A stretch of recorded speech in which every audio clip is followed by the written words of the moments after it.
Martinez is on the roster even with his injured left ankle. Not in the lineup tonight, but is available as a pinch hitter. Not on the roster, all-star closer Matt Barnes. Struggled in August, hasn't pitched much since coming off the COVID IL, and the Red Sox want to carry 3 left-handed relievers. On the other side, you might remember the Rays postseason rotation from a year ago. Tyler Glasnow, Blake Snell, Charlie Morton. This time around, they're looking to do something unprecedented in Major League history. Open a postseason series with 3 rookie starters. Those starters, Shane McClanahan, Shane Baz, and Drew Rasmussen, have combined for just 38 Major League starts. McClanahan, the guy taking the mound, he's got 25 of them. Guess that makes him the crusty veteran. Joe? Yeah, Kenny, and the other weird thing with Shane McClanahan is that he's the first pitcher ever to make his debut in the postseason. That was in relief last year. Pitched in 4 games, didn't go particularly well, but he was able to check that box, pitching in those huge games. This season, John, he didn't even make the opening day roster, so he gets caught up in late April. He's gotten better and better to the point where I know that they didn't announce it right away, but there was no question who was taking the ball game 1. Yeah, this is going to be the most intriguing series when you think about the 3 young pitchers and how they control the instant access to adrenaline. Nothing like the regular season. You mentioned his debut, and since his debut, he's added 2 quality pitches to give him 4-pitch mix. He can throw it up to 97 miles an hour. Great movement, good curveball, slider, changeup. Will he have the touch early? I know, talking to him, he's a cool customer here from University of South Florida. He's got all the things you want to be an opening day starter in the playoffs. But to be game 1 starter in a best-of-5, the most important game in a best-of-5, I can't wait to see how he handles it and how the manager, how much longer he stays with him.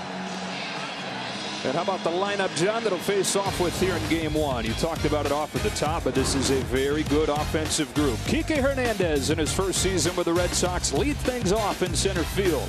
Kyle Schwarber, what a pickup he's been with Bogarts and Devers, the All-Stars, hitting 3 and 4.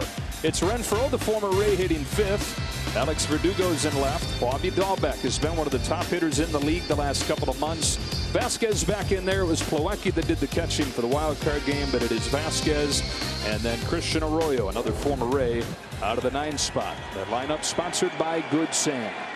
Strikes are going to be the key for both pitchers tonight. I always feel like the team that wins the wild card game comes in with a little bit of a momentum, and the team that has been waiting to play them has been sitting. So the first 3 innings are going to be huge. And the thing to look for tonight out of the young left-hander is, can he throw enough strikes with his fastball? If he does, he's going to be in good shape. Boston from last place last year to the postseason.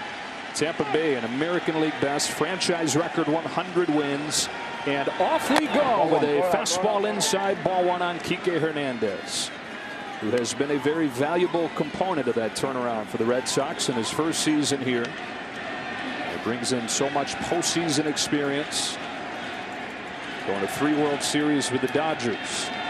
On a 1-0 pitch, Hernandez watches a strike, and it's 1-1. That's that late life 98. To just put it in perspective, Kenny talked about all the lack of starts. I feel like I pitched over 2/3 of my career in the postseason. And my first postseason start was after 111 starts, which is incredible for the impact that these 3 have made on a starting rotation in the second half that really is completely different for the Rays.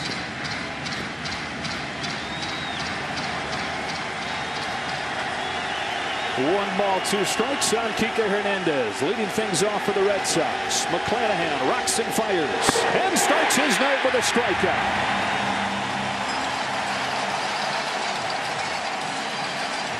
Well, over 50% of his strikeouts are going to come with the breaking ball. He has tremendous spin on that breaking ball. That's the curveball. You're going to see a slider that's tighter and a changeup that fades. So early on, the first strikeout, I always said the first out in the postseason game is awfully nice. As a reminder, the Fox Deportes Spanish broadcast of this game is available on FS2 tonight. So strikeout from McClanahan of Kike Hernandez, and now it's Kyle Schwarber. And a fastball is by the 98, strike 1. Well, in the previous matchups, Kyle Schwarber really struggled with that slider. And he started him off with a fastball, which is a good sign, because you go through and you watch your video and you know, okay, this guy's going to attack me with breaking balls. but he got ahead with the fastball to start. There's a fastball that Schwarber took deep against Garrett Cole the other night. Here he bounces one into short right field and has a base hit. First base runner of the game for the Red Sox.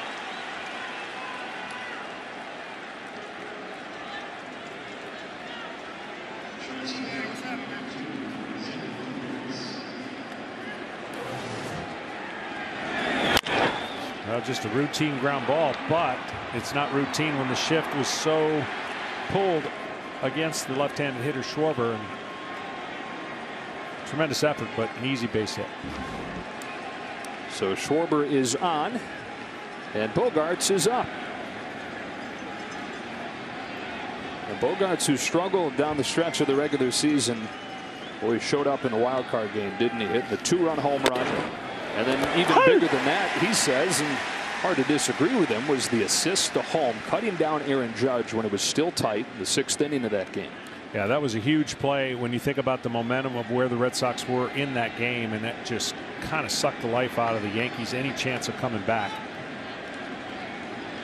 Longest tenured Boston player in his 9th season. Well, here's the thing about the Red Sox. They don't mind hitting behind an account. That's why they're one of the best offenses. They don't mind hitting with 2 strikes. At some point, Bogaerts is going to have to get a huge hit on a first pitch. He takes a lot of first pitches, so you can see the freedom of a pitcher getting strike 1.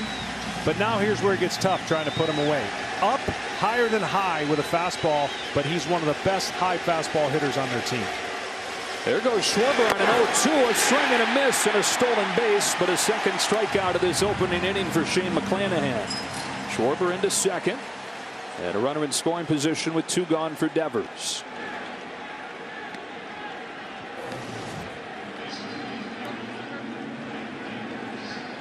I think that's a little bit of no one's paying attention to me and no one thinks I'm going. And the 2-strike tight slider down and in.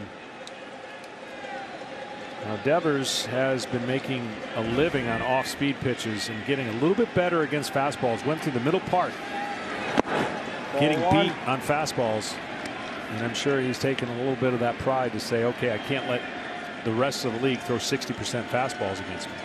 I think it's about time, John, that we start talking about this guy on the short list of the best hitters in baseball. Yeah, he certainly has developed into that, hasn't he?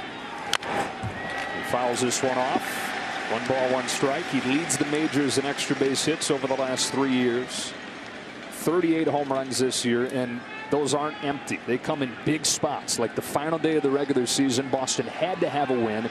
He hit 2 home runs, and really for the final 2 weeks carried this offense. He really has, and he's one of those routines where he's talking to himself, breathing. He's learned a lot through J.D. Martinez's influence on this club. And that's just been a credit to what J.D. has meant. Even though he's not in the lineup right now, he's had an influence. We talked to Alex early before the game, and he goes, all right, I know you're not playing. Be the best assistant hitting coach you can. He goes, no, I'll be the hitting coach. Tim Hires can be my assistant, okay? Okay. Out of its second, 2 gone, and a 2-1. Devers lifts it foul. 2 balls, 2 strikes.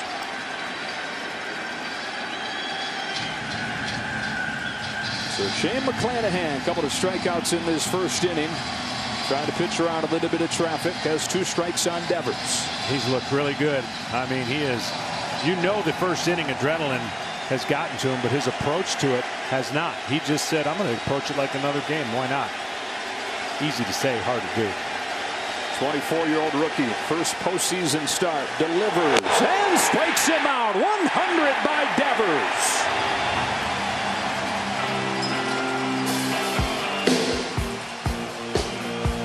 Wander Franco, Brandon Lau bats third. Cruz, Diaz, and Luplow drawn to start with a left-hander with a right-handed bat that crushes lefties. Margot, Zunino, and Kiermaier round things out. Brought to you by Good Sam. And now Eduardo Rodriguez, who called this a very special night for him after he missed all of last year with a heart condition stemming from a bout with COVID-19. He was bedridden for much of the summer. He didn't know when, he didn't know if he'd pitch again. But after struggling in the first half, got it going in the second half. Eovaldi starts the wild card game. It's Rodriguez here for game 1. Yeah, Rodriguez, a different style left-hander. He's going to be smooth, late life on his fastball, and the separation of changeup with a good tight cutter slash slider that he'll throw to both sides of the plate. But throwing strikes going to be the key against this vaunted lineup that loves to hit homers and score runs and used to strike out a lot. But the good trend that they've had lately is they're cutting down on their strikeouts. Even though they rank high, third most in baseball, that was really the first third of the season where those strikeouts came into play. 1 ball, 1 strike on Randy Arozarena, who takes inside ball 2. Yeah, early on it was easy to look and say, look, they're all or nothing. It's home runs and it's strikeouts. And the overall stats still kind of say that. But those strikeouts have gone down and down and down to the point where this is far from a one-dimensional offense as it goes into October. On a 2-1 pitch, Arozarena watches a change miss, ball 3, and here's a perfect example of a guy who at times can be free swinging, taking a couple borderline pitches. Yeah, and there's what you're talking about, 28, 25 down to 22, and that's the reason why a lot of fans and people in this organization think they can make another deep run because their offense is better than it was last year. Arozarena leading off and taking ball 4, leadoff walk. Arozarena's on, and Franco's coming up as we look at the play resume, sponsored by Indeed. 20 years old, the next big thing, right? That doesn't always pan out. In first couple weeks, looked like, okay, this could take a while for him to get going. But once he got going, he didn't stop. 43-game on-base streak, tied for the longest in big league history by a player of his age, tied with the Hall of Famer Frank Robinson, and he is just beyond his years in the way he conducts at-bats. It really is amazing when you live up to the high expectation of being the #1 ranked player in baseball. You're right about his early start. He struggled, he looked overmatched, and then he's made the necessary adjustments. And great players make adjustments early in their career, and he's certainly been able to do that and transform this organization in a way where they traded one of their most popular players to the Milwaukee Brewers. That's Willie Adames, shortstop, and wound up being a good trade for both sides. Adames has done big things for Milwaukee. Open the door for Franco. He takes a ball, and it's 1-1.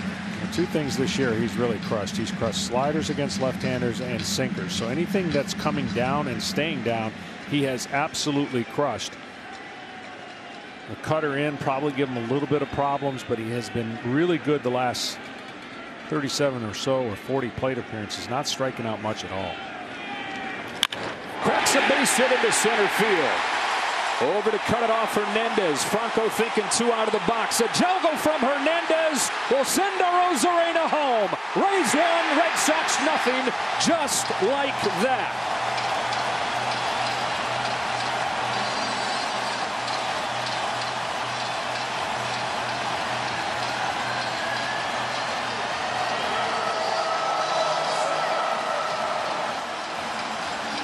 And it's ruled an RBI double in Wander Franco's first postseason at bat. Well, there's the low pitch that he loves, and this little cutoff was pretty good, and then the bobble's all it took. Arozarena can fly, and much like we talked about that relay and cut down of the New York Yankees, you felt like this could have been the same situation, but you see the bobble, and that just put the Rays in motion and got this crowd going early. Runner at second. Brandon Lau. He goes after the first pitch. Bangs a liner that's right at Renfroe. And his old teammate makes the catch. 1 gone. It doesn't take long for Arozarena and Franco, the young guys at the top of the lineup, to get Tampa Bay on the board against Rodriguez, who the last time he pitched in this ballpark had one of his best outings of the year. Fired 6 shutout innings against the Rays in early September. And now faces the veteran Nelson Cruz. This is one of the reasons why the strikeouts have gone down. The overall lineup is strong. Nelson Cruz coming over from Minnesota. I mean, this guy's a beast. He's a playoff beast. He knows how to hit. Power numbers every year. Perfect addition for the Rays. 17 postseason home runs for Nelson Cruz,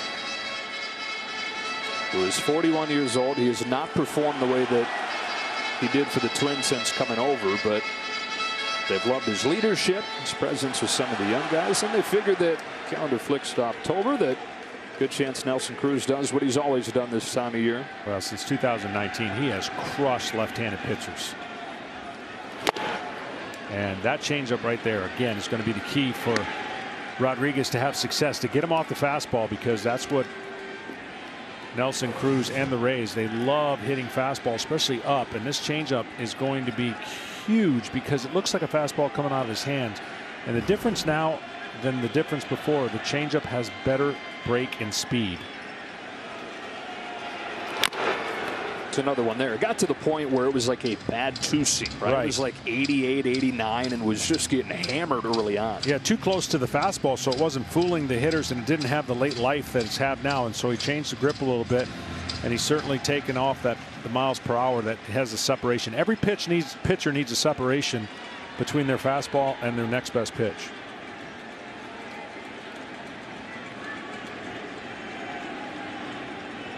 This guy's one of the best top of the zone hitters. Balls up and out of the zone, he will crush. Down, you can get him out. Down and away is kind of the kryptonite for Nelly Cruz, but good luck trying to make 3 pitches down there. So the target is set, and he tries to come back with a fastball, lofted into left center field for Alex Verdugo, and the second out. There goes Franco. He'll take third.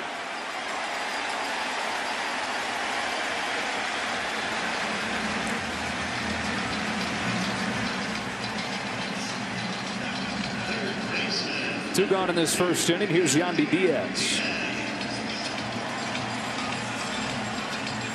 who has owned Eduardo Rodriguez in their previous meeting, 7 for 17. And one of the reasons is he's not able to get the fastball inside enough to make a difference, because Yandy wants that ball out over the plate, strong, looking to mash, but you've got to be able to make him inside conscious. Franco at third, 2 gone. Rodriguez comes home, and Diaz watches strike one.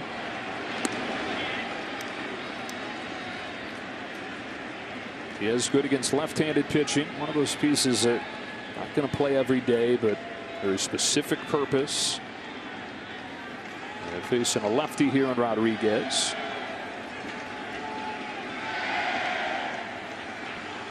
A chance to add on in this first inning. 30-year-old in his 5th big league season.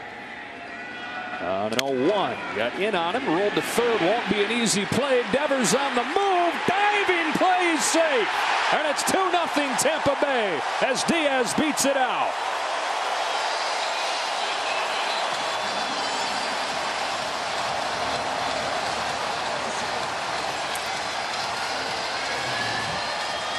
Well, you mentioned it, low, slow roller, and the dive into first sometimes can mess with an umpire, but he gets there pretty quickly because the umpires always listen for the thud thud. But you can see he slid. He probably would have made it just as easily standing up. But that always looks better. Yeah. If a runner's giving it all out. I don't think you get there faster, but it looks better. So does Yandy Diaz, who dropped 20 pounds this offseason, cut out sweets, cut out bread. Sweets? I know, right? What's the point in living? Tell you what, infield singles are the point in living. Infield RBI singles, and it's 2-0 Rays as Jordan Luplow comes up.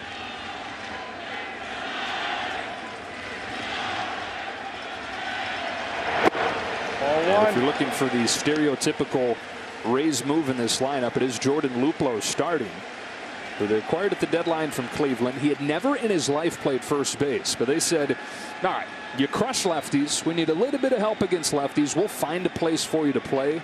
What do you think about giving first a try? And so for the first time, he's playing there. They're hoping that it pays off, that he can do what he's done throughout his career against lefties, where statistically, John, against left-handed pitching, Jordan Luplow has been the equivalent of Rafael Devers. Yeah, leave it to the Rays to find ways to, I don't know, counteract everything that's going on that could work against them.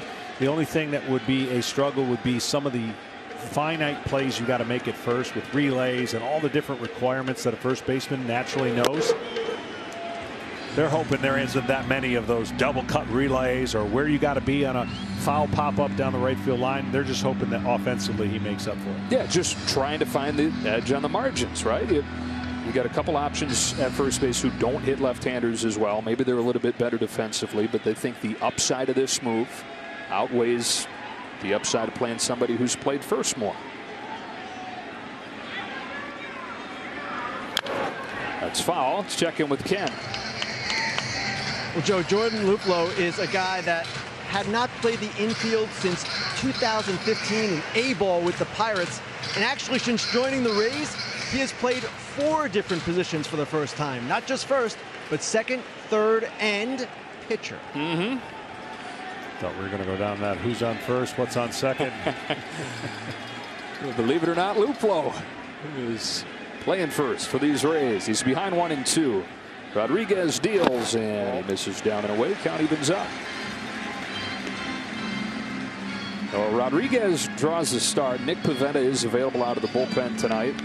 Alex Cora, throughout his managerial career, has been very quick to make moves, very quick to get his starters involved in relief roles in October.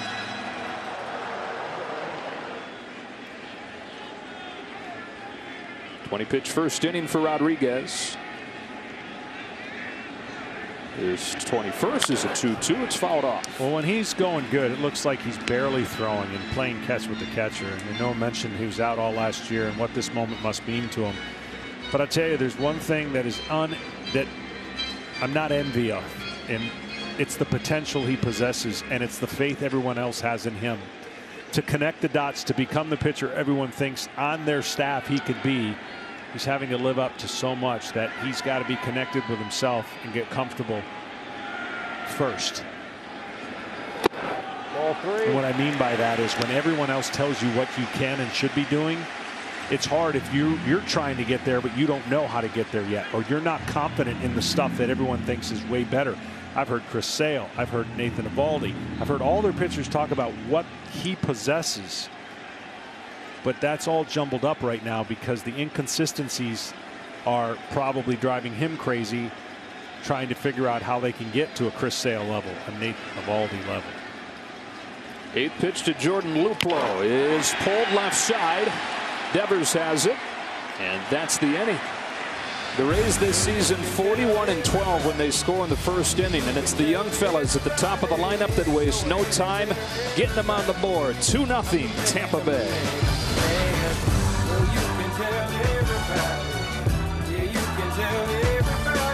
As Diaz legs out an infield hit, and an early lead for Shane McClanahan to work with. Hunter loves the first pitch. That Hunter is Hunter Renfroe. Rays fans know from last season, although they may not recognize this version of Hunter Renfroe, who last year had the worst year of his career, well below 200. Didn't hit for the kind of power that he did in San Diego, and so they cut him loose. Red Sox picked him up, and he's had a career year. He sure has. He's crushed fastballs off of left-handers for the most part. Outs are in. He loves the ball out over the plate, and you just can't help but think, okay, is it the influence of a J.D. Martinez? Everyone who seems to come over here gets kind of influenced through that great hitter and has a better year. And you mentioned all the strikeouts. Boy, has he cut him down and had a great year for the Red Sox. He rips this ball towards the left field corner, off the wall. Rosarena plays the ricochet and holds him to a long single. Now the Rays, one of the best defensive teams in the league, and Rosarena saves a base right there.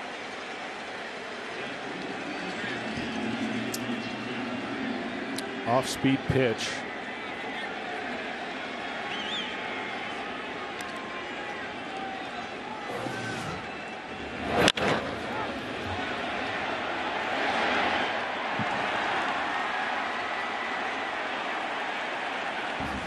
A leadoff single for Renfroe. Now Alex Verdugo.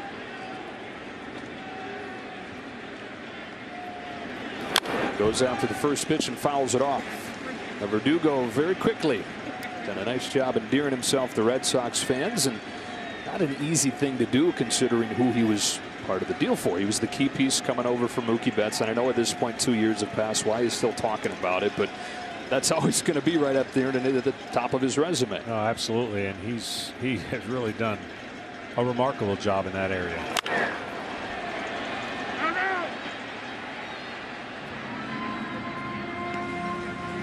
Played his first postseason game on Tuesday and drove in 3.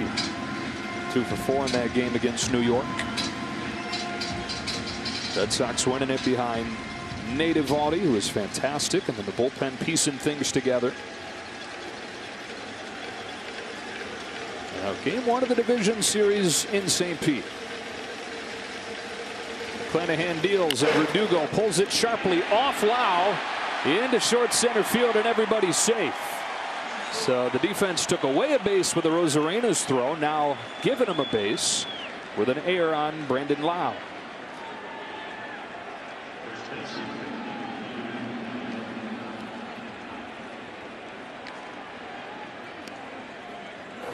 This ball was absolutely smoked, and he tries to backhand it. Top spin didn't allow him to get not only in front of it, but get the short hop. And the Red Sox trying to get back into this real quick after surrendering a couple runs in the bottom of the first. 2-0 game, 2 on for Bobby Dahlbeck, who takes ball 1. And how about this guy over the final couple months, who suddenly became second coming of Babe Ruth. And this is a guy who really struggled really through the end of July, beginning of August, but has put it all together these last couple months. One of the top hitters in the AL. Yeah, he has been fantastic, especially in the second half when they were talking about getting another first baseman.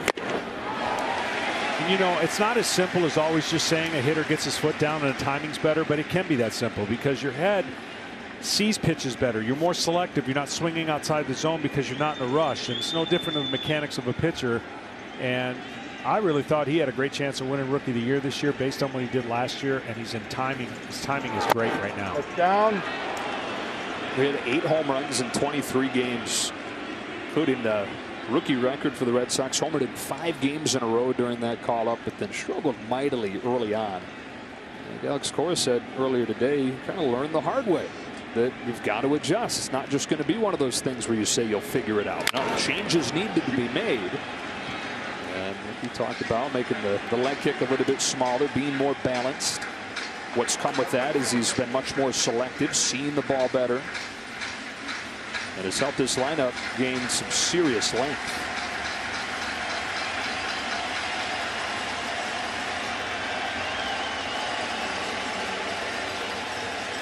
Single and an error, and now 2-2 on Dahlbeck, who hits it up the middle. Lau knocks this one down, feeds second for 1, on to first, a double play.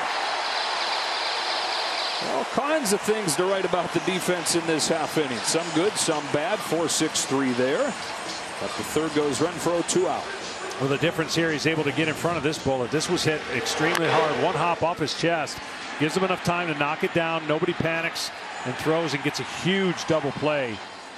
You know, for a young pitcher, I don't care how good your stuff is, when you can get double plays, 2 outs in the price for the price of 1, that goes a long way, especially when your team gave you 2 runs in the bottom half. It's all about that heartbeat and the stress level. If it goes down, you're in good shape. Christian Vasquez floats the first one into shallow center field where Kevin Kiermaier waits. And despite the first 2 reaching for the Red Sox, McClanahan gets out of it unscathed.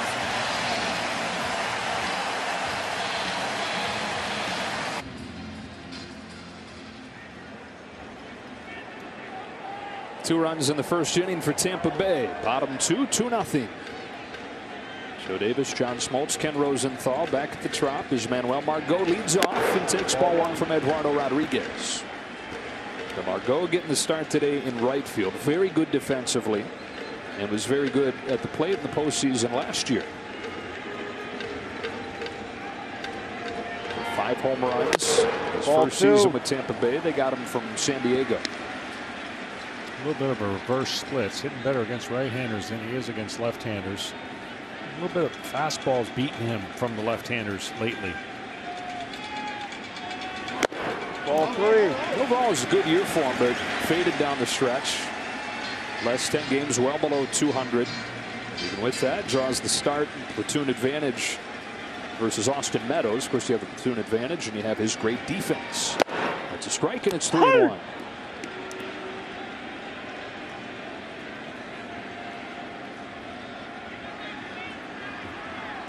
See the numbers.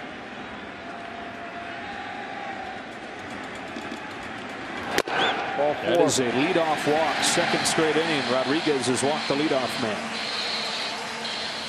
Fox Bet Super 6 is giving you a chance to win $5,000 of Big Papi's money during tonight's game. It's free to play. Just enter now before the contest closes for your chance at $5,000. Scan the QR code now. Download the app and play for free.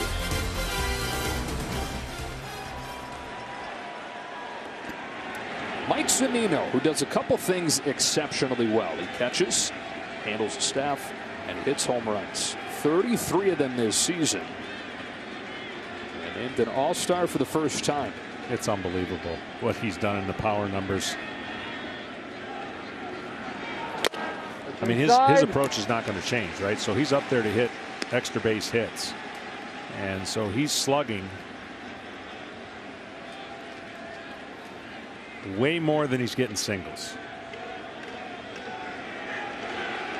Here's a visit from Dave Bush. There's already action down in the Red Sox bullpen. Garrett Richards, converted starter, beginning to loosen here in the second inning.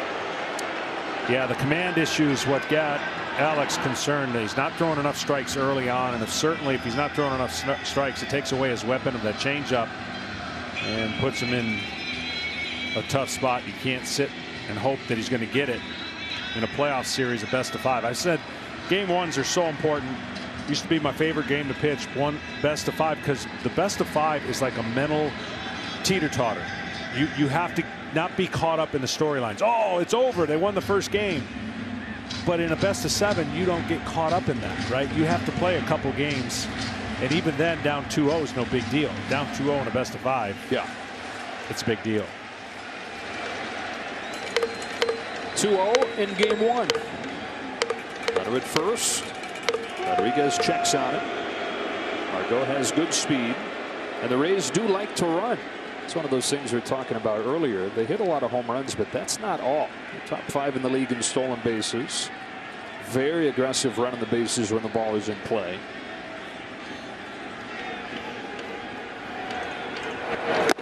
Ball 2. 2-0. He's not long for this game, is Eduardo. And coming into this game, he was much better on the road than he was at home. But he's not going to be given much more time to try to find that groove and release point, especially against a guy that's sitting dead red all the time trying to hit homers. A juicy count for him right now. Pulls the ball more than anybody in baseball. Hits the ball in the air more than anybody in baseball. Up there looking to do one thing, and he's done it well. On a 2-0 pitch from Rodriguez. Puts it where he wants it. Strike 1.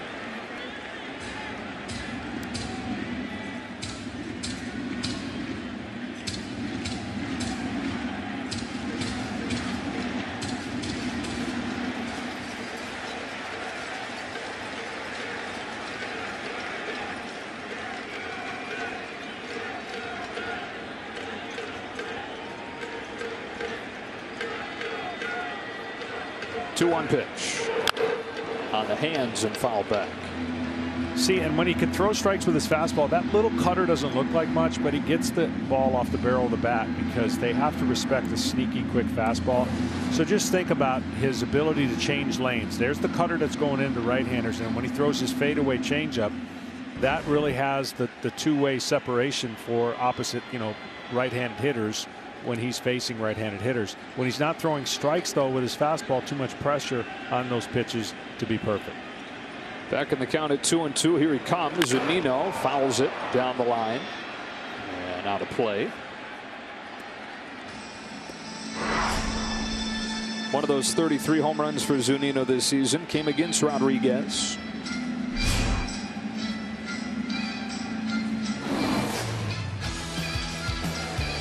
Back on September 7th at Fenway Park. It is a pulled fly ball like he does so well over the monster. Yeah, anything up and in and up over the middle of the plate is going to be tough for Zunino, but he covers everything else against left-handers. Down, middle, and away. Another 2-2 is, boy, catching a lot of the play. Tried to get it up. Got away with it, and we'll do it again. And that's the downside of having the numbers scream where you need to throw it. If you make that mistake 2 inches below the area, consider the strike zone as 9 boxes. 1, 2, 3, 4, 5, 6, 7, 8, 9 is the quadrants I always used to look at. He's trying to get it in that 3rd quadrant, or where he's trying to get it upper and tight. and easier said than done when you're struggling with your fastball command. So that he's trying to get it higher. Outside in is how I count the boxes. So outside part of the plate's 1, 2, 3 is the top of the zone. He wants to get it in the 3 area and above. He missed by a quadrant. Yes. Might be gone. Yes. Another 2-2. 7 pitch to Zunino is lifted to deep center field. Hernandez back onto the track. He's going to have room to make the catch. Into the deepest part of the yard. Plenty deep to allow Margot to advance into second.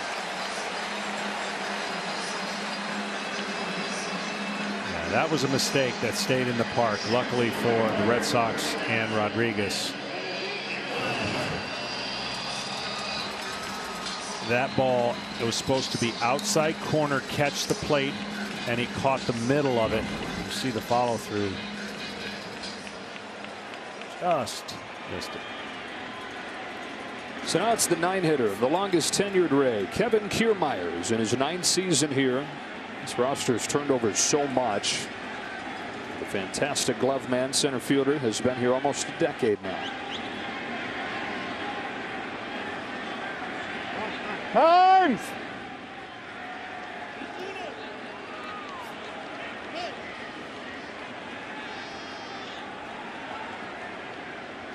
Well, he's known mostly for what he does defensively. He was good in the World Series last year, and in the second half of this regular season, quietly well above average offensively. Lefty takes ball 1. Last 9 games he's been pretty good. OPS well over 1,000. The only pitch like really struggles, which you rarely see anymore, is the changeup from the left-hander. So left-handed changeup on a left-handed batter really messes with his timing.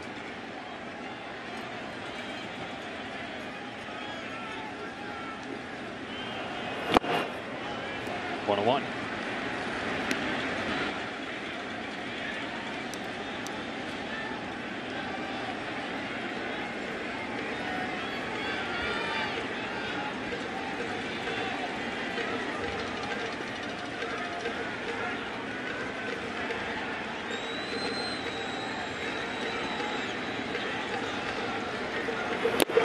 Two balls, 1 strike. How about what this city's got a chance to do? You don't think they're getting a little spoiled here? Champion, yeah. Tampa Bay, or might as well change the name to Tampa Bay. Hockey, football, hockey twice, right? Got the AL title last year. Sights set on their first World Championship in 2021. 100 wins to lead the American League. On a 2-1 pitch, Kiermaier swings and misses, and it's 2-2. And they are a team that a lot of people are picking. This is no longer the team that is crashing the party. Expectations high for this group. Yeah, what I'm interested to see, and obviously so much more of a season it takes to get to this point, and they've certainly proved they've mastered that. But they've used their relievers a lot this year. More than anybody. 2-2. And so how that plays out, well, time will tell as the playoffs go. And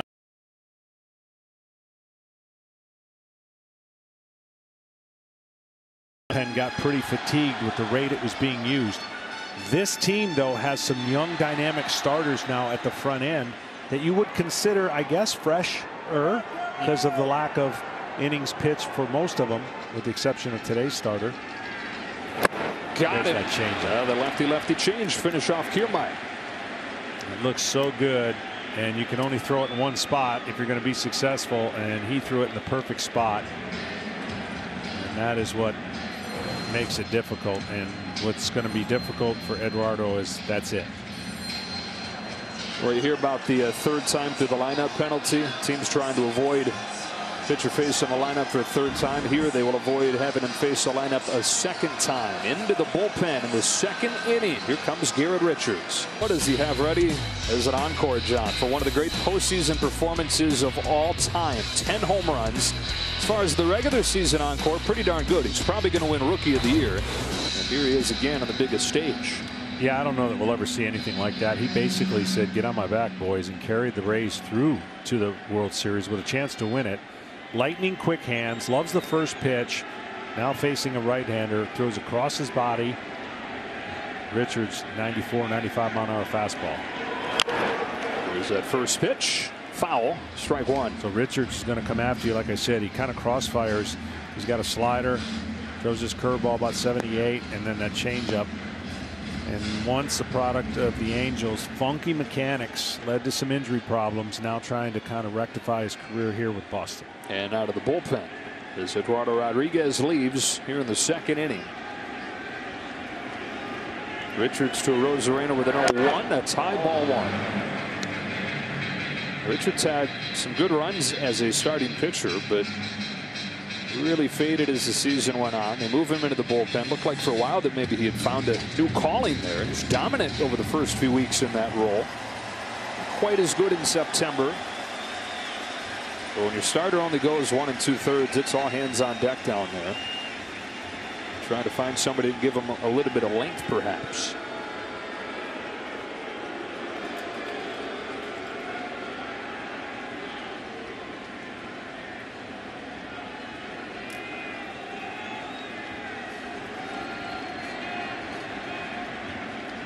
Margot at second, 2 gone.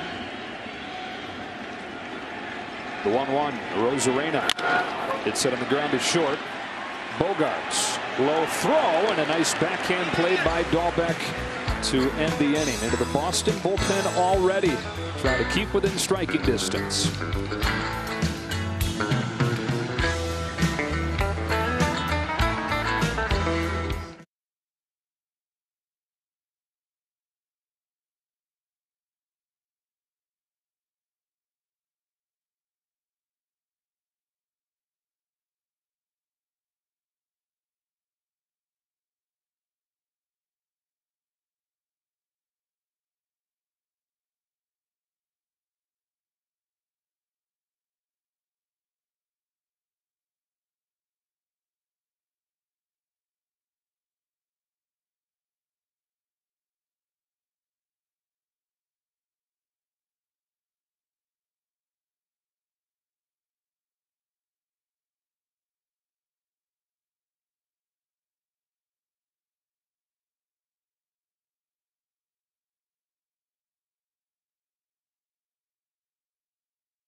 The rookie Shane McClanahan goes back at it. First pitch swinging Christian Arroyo. Smooth backhand play, Yandy Diaz. One pitch, 1 out. What a great play. That's such a pick-me-up. When you get a first pitch out in the playoffs or any other game, that's huge. But this play was made so special because of the in-between hop that he had to backhand and kind of guess. And I'm telling you what, he made it look smooth and easy. For the first out of this third inning. Back to the top of the order for Kike Hernandez.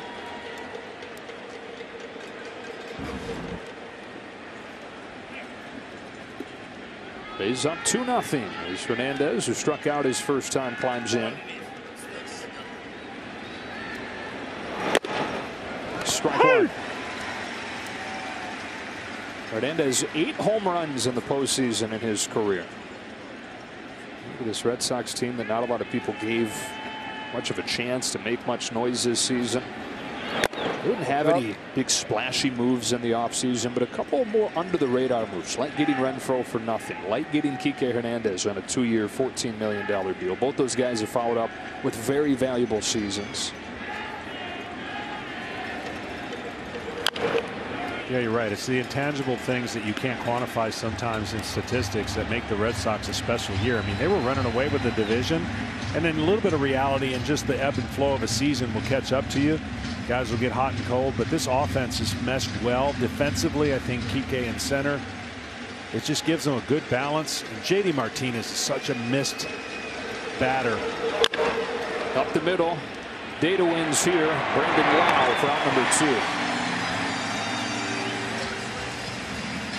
Yeah, the Red Sox, we touched on it. They led for much of the season in the division, but they went .500 over the final 3 months. Opened the door for the Rays, who just kept on charging forward. The franchise's best season. And then Alex Cora's team really had to rally in the final days, sweeping Washington just to get into the wild card game. Yeah, you know, the sky was falling the first 3 games. You remember they got swept by the Baltimore Orioles, and, you know, this was going to be the year everyone thought it was going to be. And they just did a great job talking to Alex. His team never had their head down. And even when they had that lead and lost the lead and had to fight back, they never had their head down, and they battled the whole way. Here's another big addition in getting Schwarber at the deadline. And one that on the surface, a lot of people looked and said, well, how does he fit? I mean, you got Verdugo in left field. You've got JD Martinez DHing. Plus, he had missed the last month with a hamstring injury. Where they said, look, we'll find a way. We'll get him right. We'll find a way to get him in the lineup. Part of that was he's played a little bit of first base. But part of it is the way they just move the pieces around. And nobody hotter in the history of the game, it seemed like, before he got hurt with the Nationals. Oh, my gosh. And it really is a game changer for them. You look at the direction they ended up going. They were a couple games back because of him. They unload. A bunch of teams benefited from getting Scherzer and Turner and Schwarber, of course, coming to the Red Sox. 1-2 pitch. Okay, I'm impressed with this kid. I was impressed with him talking just in our little Zoom that we get to talk to the starters beforehand. His attitude, of course, a local kid. But his stuff is nasty. Home with a 2-2. Schwarber tries to lay off and does to work it full.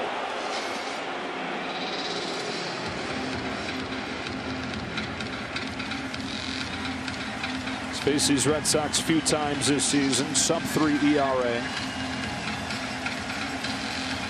We'll see. He can go to a slider right now if he wanted to. We'll see if he goes to the slider and gets a swing and miss. Here he comes. Hard stuff. Grounder into short right field for Lau. And that's the first clean inning of the game for Shane McClanahan. Does it on 11 pitches. Wander Franco, the 20-year-old superstar, to lead things off when you come back.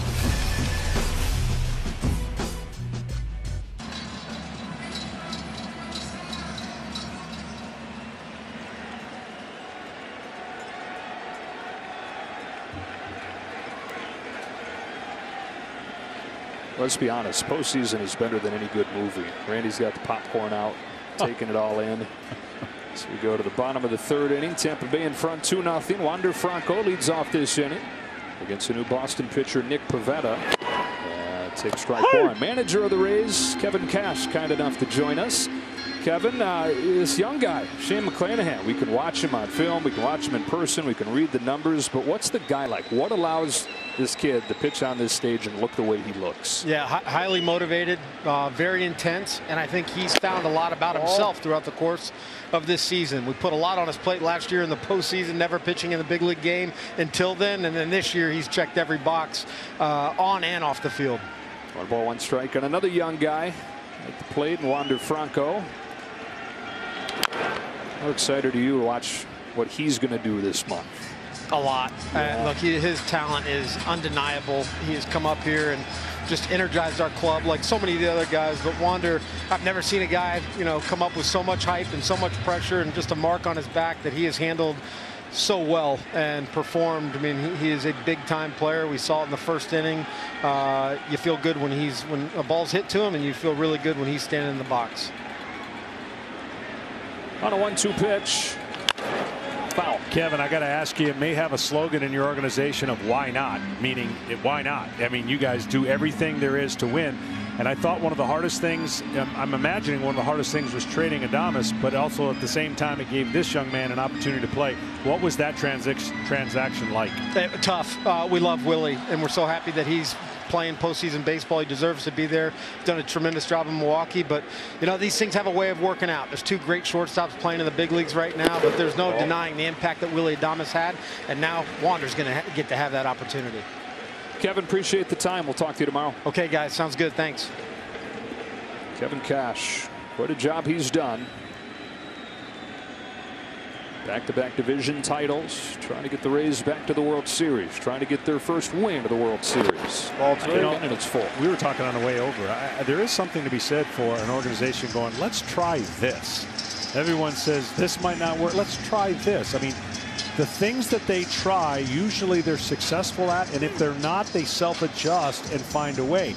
And a lot of people, including people who have been in the game a long time, wonder how long can this be successful? Well, guess what? The last 3-4 years answers a lot of those questions. And it really goes back farther than that, right? It goes back to Andrew Friedman, 15 years ago. Here's a payoff and a strikeout. Pivetta to open his night.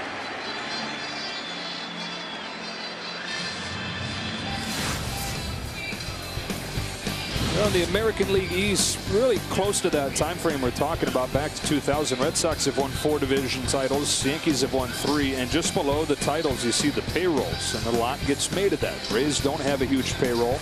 They make the most out of what they spend. And for years, they've challenged conventional baseball wisdom. They've had to look outside the box given those constraints for any edge they can find. And they've pushed envelope after envelope to keep on winning. Brendan Lau grounds the first one that he sees into short right field for Christian Arroyo. 2 up and 2 down for Nick Pivetta, and we check in with Ken Rosenthal. Joe, one of the amazing things about the Rays is their depth of young talent. It's not just Wander Franco that they have at shortstop. Taylor Walls is a guy that a lot of people in the organization felt outplayed Franco at the alternate site last year. They also have another shortstop prospect, Vidal Brujan. They keep coming. Well, that's the thing, if you're trying to figure out year to year, what are they going to do now? You just can't make this up. To win 100 games and lose your pitching staff tells you about the depth. It tells you about the leadership that they all have had to buy in, because it's not super conventional, and players come and go, and we'll just see how long they're able to keep a Wander Franco. We'll see how long they can keep a Rosarena. 2-0 on Nelson Cruz. Because of the resources and maybe the lack of. They're always looking for the next great deal. And I think the joke would be, and the running joke has been, if they call your organization, hang up. Because they're going to get the better end of it. Yeah. At least that's the way it's played out. If I'm the Rays and I'm calling you about, say, that candy bar you have sitting over there that you weren't going to eat. Well, now I'm calling you about that candy bar. You're wondering, maybe that candy bar is better than you think. Maybe you should eat it. Exactly. 3-0. Here comes Pivetta. Cruz with a green light foul ball, 3-1.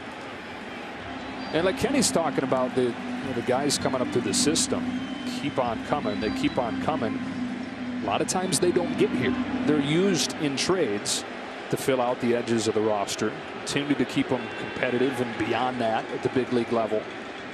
19 players on this team acquired by trade, including this guy Cruz. He hits one to the moon here, but did he get under it?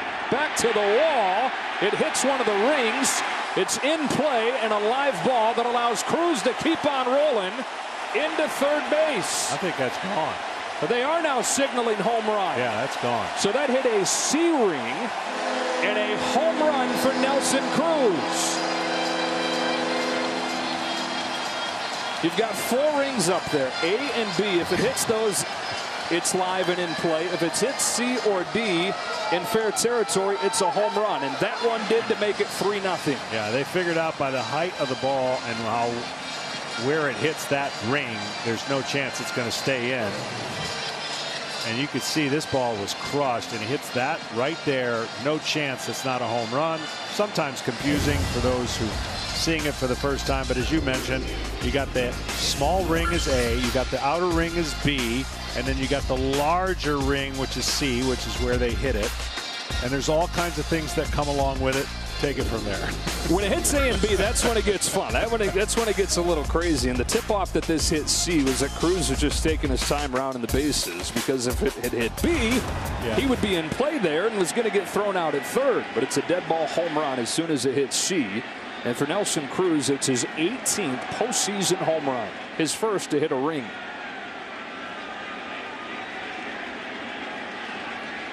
A, you covered that well. B, there's too many rings. C, he hit. Andy Diaz, strike one. All right, there's going to be a quiz tomorrow, okay? Multiple choice.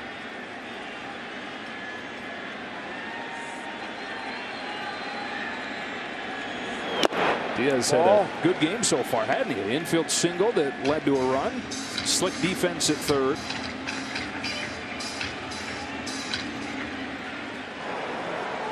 Big, strong guy, but agile over at third. Ball 2. Ahead 2-1. Well, the challenge again, we talked about it for Boston, was going to be, could they get early damage against the young pitchers? So far they haven't. They got the 3-run deficit. Now they've got to keep it right there because their offense is plenty good to come back in this game. The problem is the Rays bullpen is really good. So the Rays make you play a shorter game, and the shorter game isn't in the first 4 or 5 innings. It really is from the 7th inning on for the most part. And they got a slew of guys with all kinds of arm angles that we'll show you later that can shut you down. A walk for Diaz. Third walk drawn by Tampa Bay as Alex Cora watches his 3rd pitcher of the game already work. And up comes Jordan Luplow.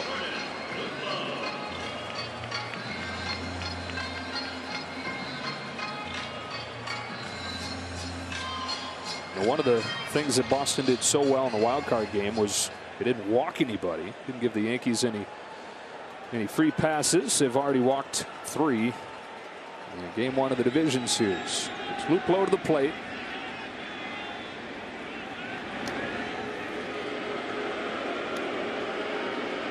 Man, you just think about what was happening Sunday, the final day of baseball. In the last 8th and 9th inning for both the Boston Red Sox and the Yankees, it saved each one of their years. Otherwise, you were headed for a kind of a confusing 3-way playoff with the Toronto Blue Jays, who had kind of crushed their way into a contention.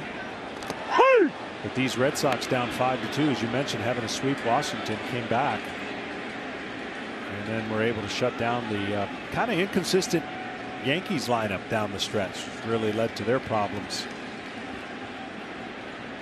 The game in Washington, it was that man Rafael Devers that hit 2 home runs, and it was the guy on the mound here, Nick Pivetta, that closed it out.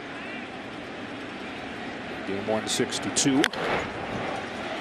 Yeah, what's unique about both managers, both do a great job, right? They don't think conventionally, and they're not afraid to go with feel. Of course, Alex Cora using all kinds of combinations and winning the World Series, and then you look at what Kevin Cash and the organization is not afraid to do in their unconventional ways, even to the degree of last year in Game 6 against the Dodgers.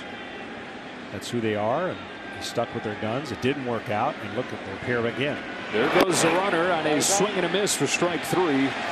And the inning is over, but Nelson Cruz, his 18th postseason home run, gives Tampa Bay the early 3-0 lead.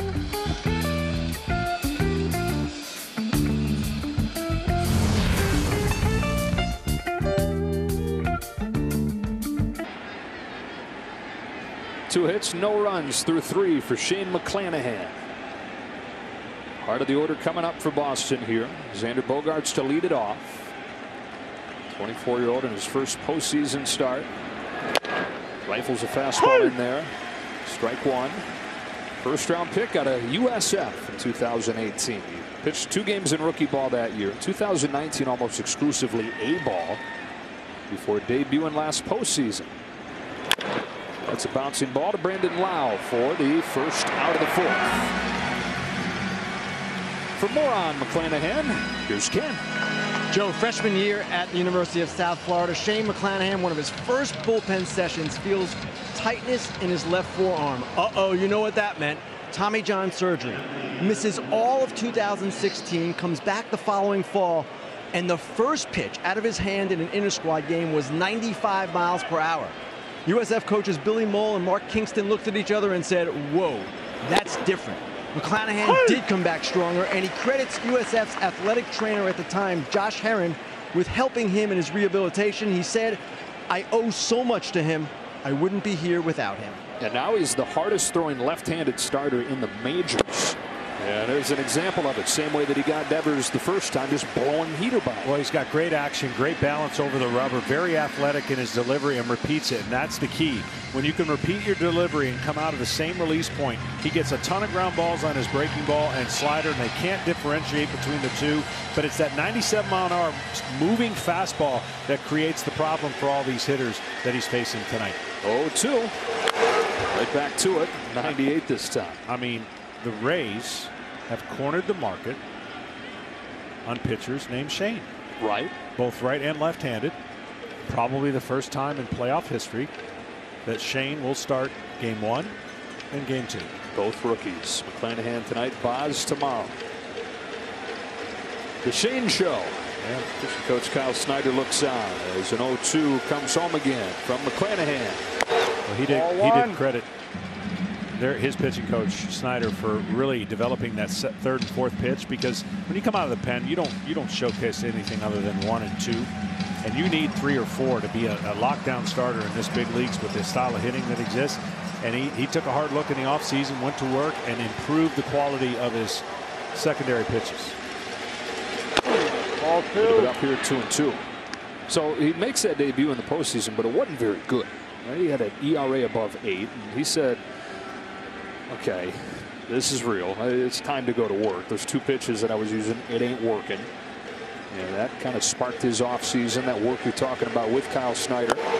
All 3. And so they add that slider. They're working here at the Trop before they even went to spring training. And he said, well, what do you think? Stand behind me. Watch me throw this pitch. Tell me what you think. And similar to what his coaches in South Florida said in his first pitch back from Tommy John, where they said, whoa, that's different. Kyle Snyder said, yeah, whoa, that's different. Let's go with that. And that's a slider the league's sitting 198 against. It's punched to left here, and it's down in front of Arozarena for a base hit for Devers. And like any pitcher, every once in a while you get underneath the pitch, and if he stays on top of the pitch, he has late life tremendous break. That one almost looked like he tried to throw a strike 3-2. Didn't have the late break and quality that you're looking for. This thing just spins in the middle. See how it just kind of rotates right there? And that was almost thrown as if I'm going to throw a strike and maybe I'll get a swing and miss. And the great Devers, of course, had other plans. 3rd hit, all singles. One of them from this man, Hunter Renfroe.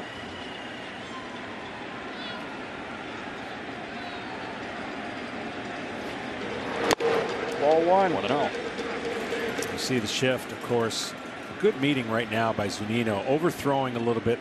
Once he got 0-2 on Devers, it felt like he was trying to overthrow his pitches, but there's the shift, and nobody on the right side of the field. T-Mobile covers the most interstate highway miles with 5G. Home or away, stay connected to your team with T-Mobile, the leader in 5G coverage. Renfroe is so strong that if you leave one middle to outer third, that's where his power and slug comes from. If you can paint middle to in, tie him up so he can't extend his hands, that's where the lack of slug comes from him. Right there is the pitch. Because there's so many things. You open a whole different door when you can throw the inner fastball on that inner side of the plate, because now you can throw your slider in that starts on the same plane, but the hitter can't recognize the difference, swings over the top. Tried to do it, hooked down the line, foul. But see, that's a great example. All right, so now you're thinking he already knows I just got busted in with a fastball. I need to be quicker. And by throwing a slider, if this would have dove a little bit more towards his back foot, he swings over the top, but he breaks his bat. See how it's a ball still? And if he wants, he can cheat even more on that same plane and try to get it to his back foot, or elevate a fastball up.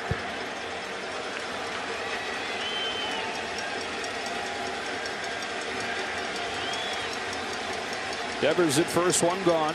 McClanahan's 1-2. No. Buries it, ball 2. Great pitch, just an inch or two higher, and that's a swing and a miss. And now when you get to 2-2, this is what you want your decision. You don't want to go to 3-2, so now you throw your best quality pitch that you think is going to result in action. A swing and a miss or a ground ball double play. Got a bunch of ground balls tonight. 7 of the 10 balls in play have been on the ground. 2-2. It is grounded foul. The general rule when you're in a pressure situation in the postseason, kind of your scouting report is you want to know, even if it goes 3-2, who wants to walk and who doesn't. The guys that don't want to walk, you don't have to throw a strike. They want to be the hero. They swing and miss a lot of balls out of the zone. The guys who are disciplined make you throw them a really good pitch.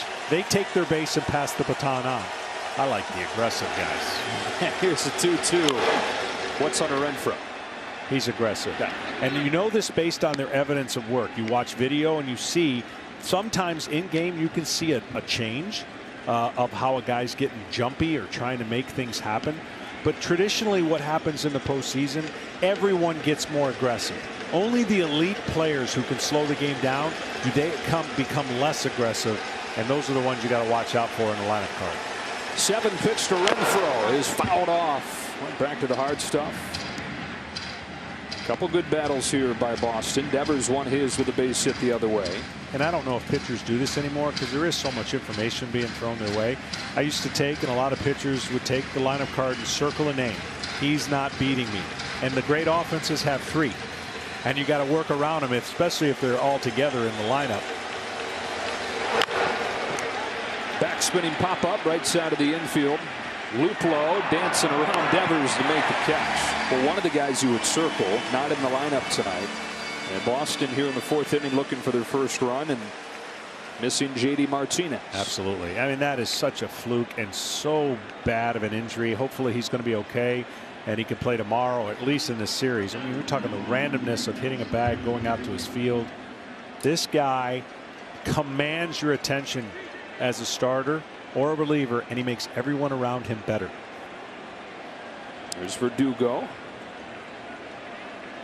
Reached on an error his first time.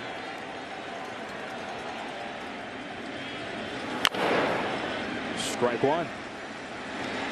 Now, what you're talking about, Sunday, final game of the regular season, J.D. Martinez, something he's done as long as he's played the outfield. When he runs out to the field, he steps on second base. Yeah. But he happened to take a glance up at something off in the distance as he was stepping on second and stepped on it awkwardly, rolled the ankle, and it blew way up, really swollen, to the point where he couldn't play in the wild card game, to the point where he wasn't ready to start tonight.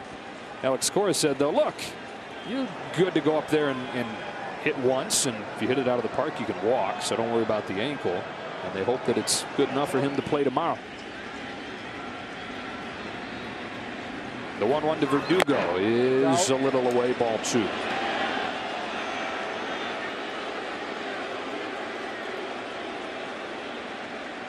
Verdugo so unique in his style of hitting, just kind of sits there and just waits as long as possible and then fires the trigger with his bat just sitting there like and then he gets going.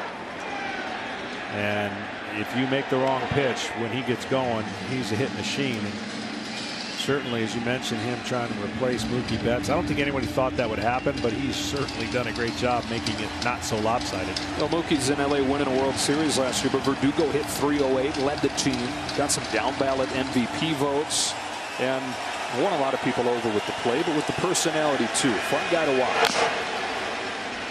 I think early on when he came over, he struggled against left-handers, or at least he was having an opposite effect. This year, the left-handers have kind of caught up to him a little bit as far as what his average is, as opposed to right-handers. He's crushing at .323. So, you know, if he can just hit 240, 260 against lefties with that wall as his friend in Fenway, then he's going to have that year where he could hit for average.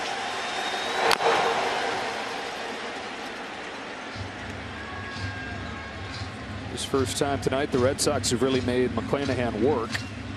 24th pitch of the inning coming. And this is what I thought they could do. Obviously, he came out of the gate firing bullets, so he struck out the side. But this is what I thought the Red Sox could do to the young pitching of the Rays and get them a little bit, if possible, off their game by putting stress and long at bats. Up the middle sharply and passive diving Franco. Second hit of the inning, another long at bat. And the Red Sox get the tying run to the plate here in the fourth. But see, that's a perfect example of how quiet he was and goes up the middle against the left-hander who he struggled with. Look, this is the foot down and the ball's outer part of the plate, and he's just quiet with everything and goes right up the middle, keeps the inning going, and passes on the baton to the next guy. That's what the Red Sox do. That's why year in and year out their offense is always in the top 5, top 10 in every category. First visit from Kyle Snyder. Tomorrow, it's a full day of the MLB postseason, starting with Game 2 of White Sox Astros on MLB Network, and then the NLDS gets underway. Braves and Brewers on TBS. We'll be back with Game 2 of this series between the Sox and the Rays at 6:30 Eastern. And out west, Game 1 between the Dodgers and the Giants. What a game it was in the National League wildcard game last night. Chris Taylor hitting a walk-off home run to help the 106-win Dodgers survive and set up a meeting with the 107-win San Francisco Giants. Yeah, I think every inning was tense. It wasn't like it was one of those classic pitchers duels. And traffic on the bases, great plays, good pitching. And like you said, yes, the Dodgers move on. Bobby Dahlbeck swings and misses at a high fastball. It's one of those games that had you saying, man, I love postseason baseball. Just every pitch dripping with drama. I loved it for a lot of reasons, but I also loved it because two old farts were on the mound carving up, and they didn't have their maybe their best stuff, but they knew how to pitch to the circumstance and get in and out of trouble. Quickly 0-2. Good visit from Snyder.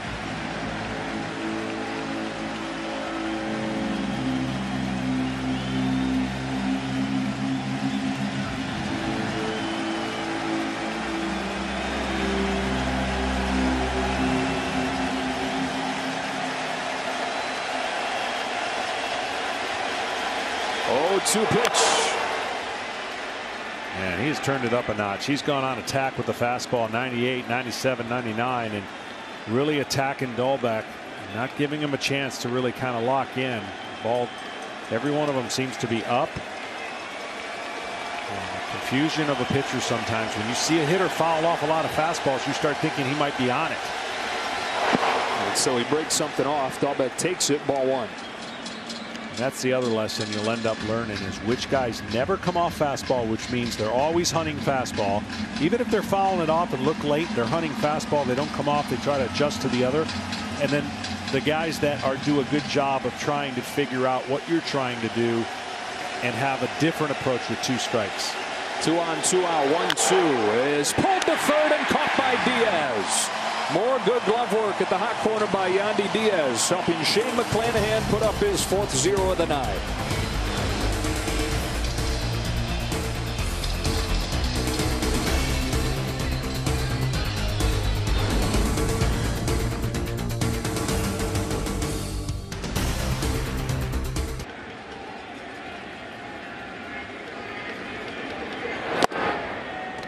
Strike 1 on Manuel Margot. The bottom of the 4th inning with the Rays in front 3-0, getting 2 in the first and 1 in the third. Second inning of work for Nick Pivetta. It's bounced back to him. Nice stab. Good play for the first out. Eduardo Rodriguez started this game, didn't make it out of the second inning. Then it was Garrett Richards, now Nick Pivetta. This game is featured on the free-to-play Fox Bet Super 6 app. One of the questions in tonight's contest is which team will win and by how many runs. It's kind of cheating if you make that call now, isn't it? You get a head start figuring it out. Take advantage of it. Here's Zunino. Fly to the wall his first time. Takes ball one from Pivetta, who was and still could be a candidate to start the fourth game of this series. The Red Sox piecing it together as best they can. Kind of the effect, like you were talking, the difference in a 5-game series versus 7. They couldn't wait around to see if Rodriguez was going to find Ball it. 2.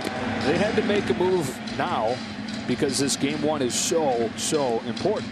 It is good news for the Red Sox. They have Chris Sale going in game 2, but you want to build off the momentum of coming in here, and you know you got to win at least one.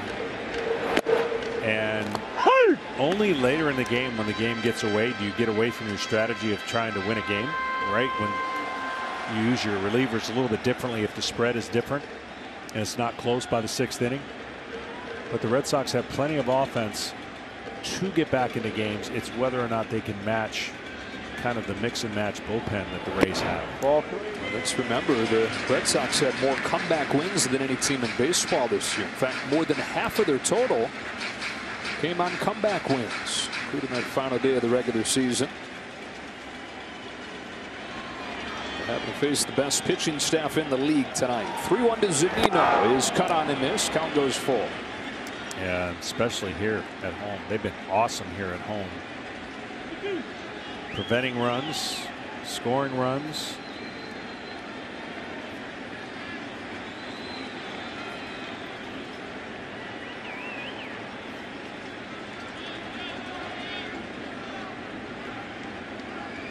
Here's the payoff. Zunino waits on it, serves it into right center field, sinking in a hurry and down for a base hit. Zunino hangs on with a long single. That doesn't happen very often, I'm telling you. That's like a rarity. A base hit out of him is rare. Now an extra base hit, not as rare. How about a base hit the other way, no less? This guy pulls the ball more than anybody in the game. Homers at a higher rate than anybody in the league. Here is a bloop shot base hit to right. And the outfielder had to respect his power. They were playing deep.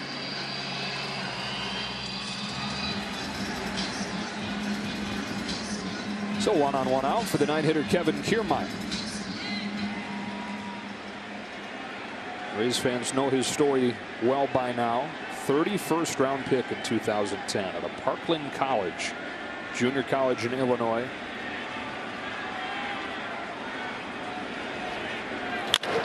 Hits it sharply in the ground to second. There's 1 and 2. A 4-6-3 double play to finish off the 4th for Pivetta.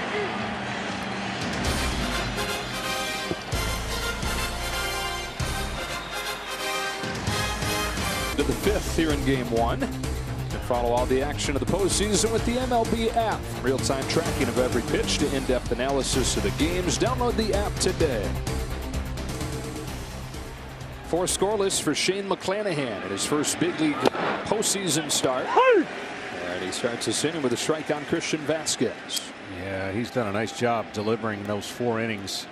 And if they can get 5 or 6 out of him, that is an outstanding debut. And I'm sure Kevin Cash would do backflips where if you thought there would be a little bit more of a calm and the veteran Rodriguez would have the advantage and he had the short outing. No swing, 1-1. One thing about Vasquez, boy, he went through a power surge and he's kind of lost that power stroke. And he reconnected with that power the last couple years and just really connecting as a catcher with some power, and he's lost it, and he's really struggled against sliders.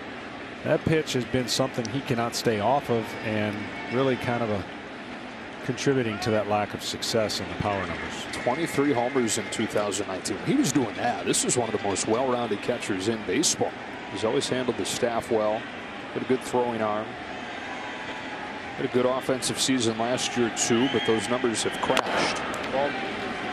Still, though, Alex Cora said, I'll bet on this guy in the spotlight. I'll bet on him as it turns to October.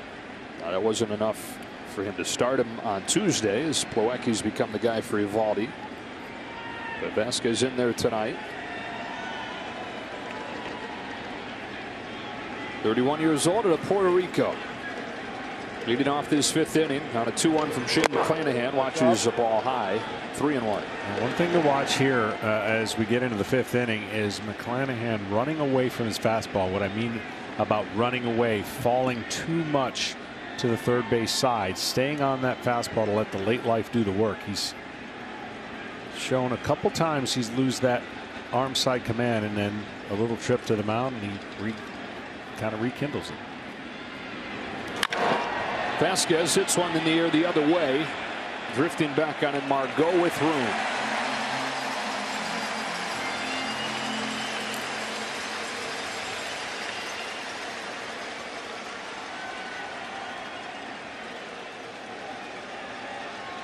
One gone in the 5th. Up comes the 9-hitter Christian Arroyo, who's playing in just his 4th game since mid-July. He had a hamstring injury. He came back for 3 games and tested positive for COVID-19. Missed a couple weeks for that. And in the meantime, they got Jose Iglesias from the Angels, and he was their best hitter in September. So Arroyo comes back. But they can't take Iglesias out of the lineup, even though he's going to be ineligible to play in the postseason because they got him after rosters freeze at the end of August. They needed to get in and then worry about what they were going to do at second base. And so for Arroyo, starts have been few and far between the last couple months. Kind of a microcosm of his career. A former first-round pick of the San Francisco Giants who just has not been able to stay healthy. The Rays saw that. He was here for 2 seasons. Key piece in the Evan Longoria deal. Red Sox got him late last year. He run a 2-0. He hits it sharply into left center field for a base hit. But that's what he's been doing in a small sample size against left-handers. So you can imagine that Alex felt good if he could get him in there against some lefties.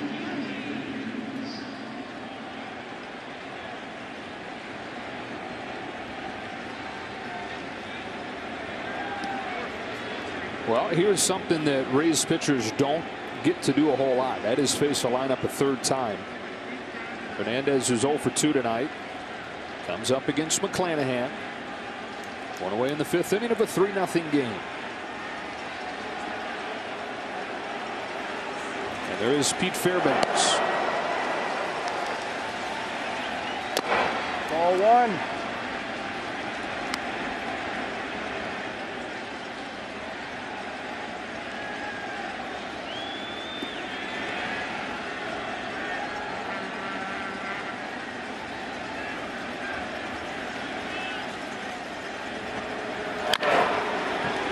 Way up there. Back of first, Luplo. Makes a play, 2 gone. See, and that's what I was talking about early in the game. You get some stressless outs, and that's what they've been able to do really against a great lineup. Even though there's been a couple balls hit hard, they've been on not like deep accounts, not on the 9th pitch too often. You get a couple pop-ups, you get some easy outs, and as a pitcher, you reset your brain going, okay, stay away from the big inning. Yeah, you need those outs sprinkled in there to get somewhat deep into the game. Rays have only had a starter go 6+ innings in a little more than a quarter of their games. 50 fewer innings from this rotation than any other playoff team.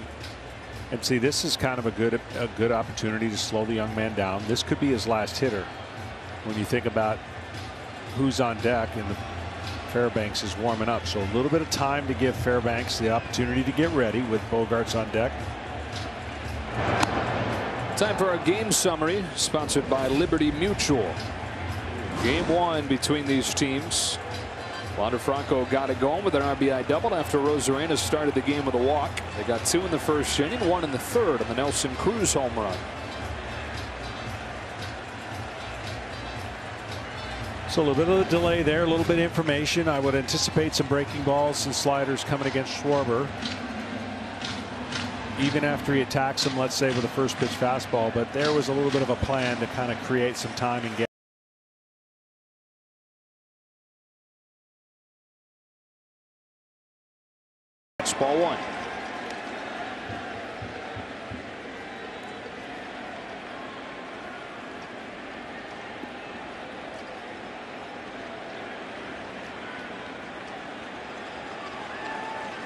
Schwarber's resurgent to the year he was having. That's down. Oof. Using his legs more in a more athletic position. You know, he got to wear a lot of swing and miss. But boy, he got connected with his body, and that power surge. What was it, like 16, 17 home runs in a 16 home runs in 18 games in June. And that stance you're talking about, that's what he did in college at Indiana when he was just a monster. And a first-round pick of the Cubs. He said he went back to that, what feels most natural to him. A little bit squattier, the legs engage more. Well, he's a freakish athlete. I mean, it's not only baseball he can play. A patient hitter. And strike 2 and 2. That is 2 painted fastballs. And now he could spin them with a breaking ball on the same outside part of the plate. But that you tell the hitter's coming, he can't do anything with that pitch, that one particular spot. McClanahan fires. Breaking pitch taken for a ball. It's full, and the runner at first will get a head start.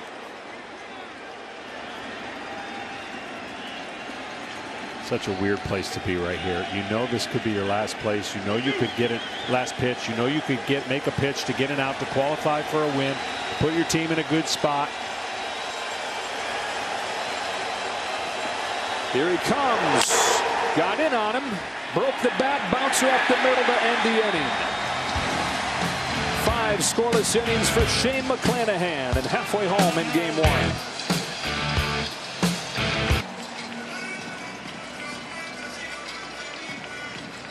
Top of the order for the Rays, it's Randy Arozarena to lead it off. In time for StatCast, powered by Google Cloud. He led off the game with a walk, came in to score on a double from Franco, and he was flying around the bases, going first to home in a little over 10 seconds. He's also been really good, really good the last 9 or so games when leading off, getting on base.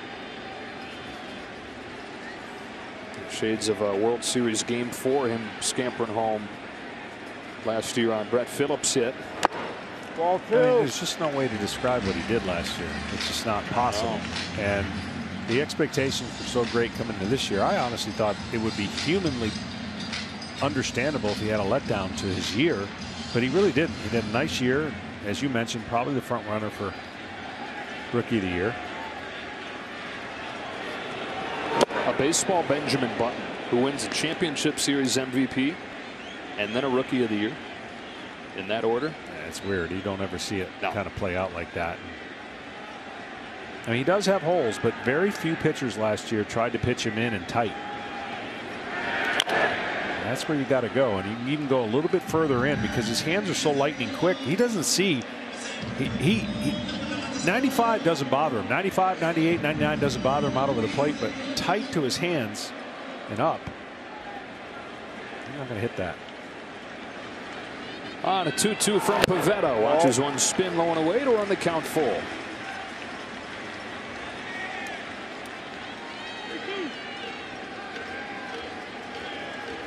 Arozarena leading off the 5th. 3-2.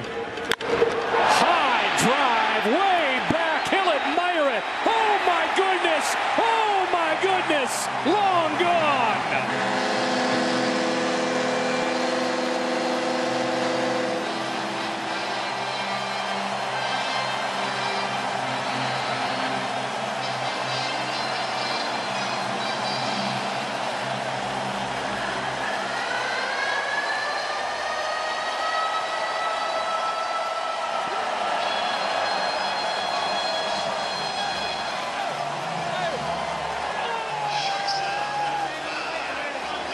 His 11th postseason home run in 21 games, and it's 4-0 Rays. Talk about lightning quick. It's lightning quick in the zone.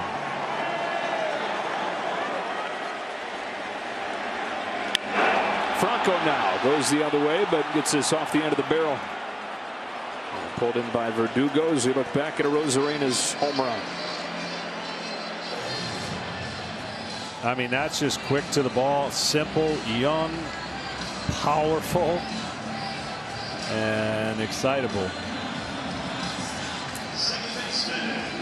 Said last year was special, yeah, but they didn't get what they went there for. That was the ring. This year, he hopes special for finishing off the job, but also he's got fans that he's playing in front of. That includes his wife, his daughters, including a newborn baby girl that he gets to do it for. One gone for Lau. There's ball one. Showing off those muscles. You know, he didn't debut for the Rays until midway through last season because he missed most of summer camp on the COVID list. And while he waited his chance with the Rays quarantining, taught himself how to cook really good chicken and rice. Ate nothing but that and did 300 push-ups a day. Added 15 pounds in quarantine, 15 good pounds to help hit those 10 postseason home runs. Chicken, rice, push-ups. On a bounce, Arroyo. 300 a day? 300 a day. You can break them up, though. You could do 300 a day. Yeah, I'd have bruises all over my face because my shoulders would collapse. Oh, jeez. I couldn't do 50 of them a day, but that's a credit to the young man and really where he's been, coming from St. Louis, of course, and flourishing here.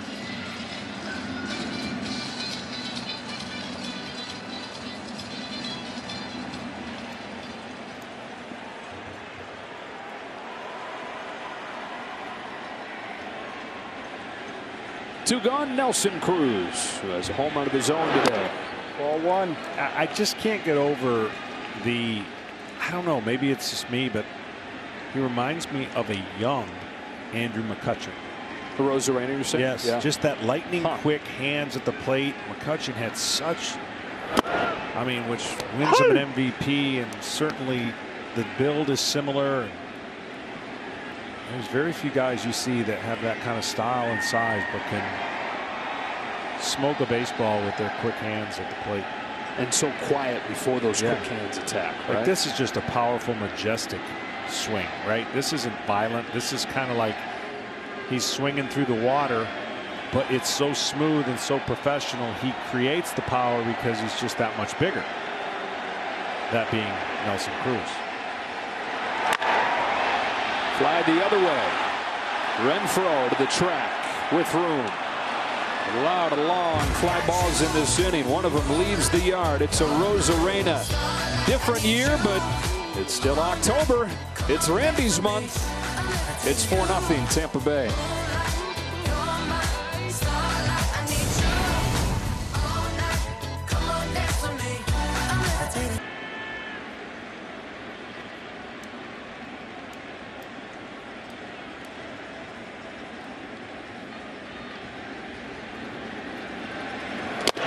Into the bullpen go the Rays as JT Chargois.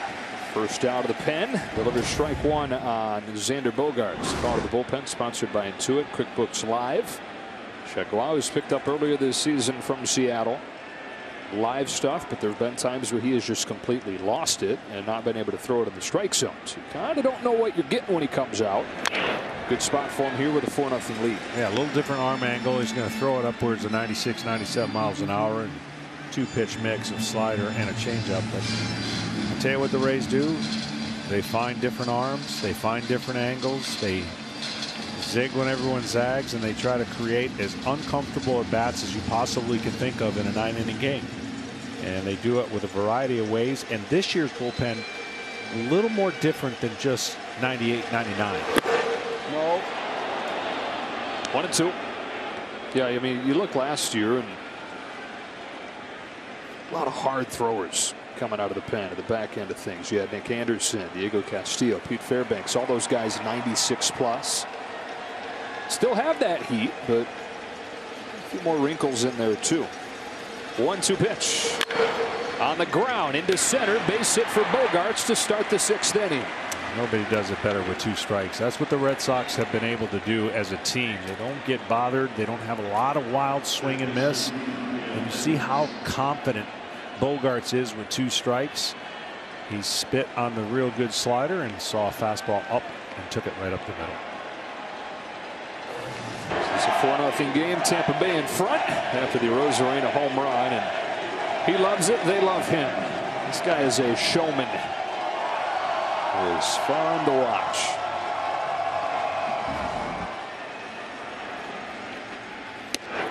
Devers takes strike. You think about it, right? Yeah. Just kind of hit me. What an awesome feeling that would be to be an outfielder and doing your thing. The DH does his thing. He stays in the dugout. The crowd can't give him the call that they can give an outfielder when he comes to his position.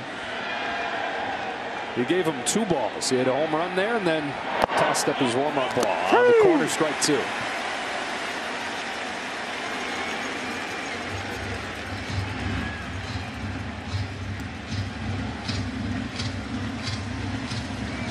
Devers 1 for 2 today.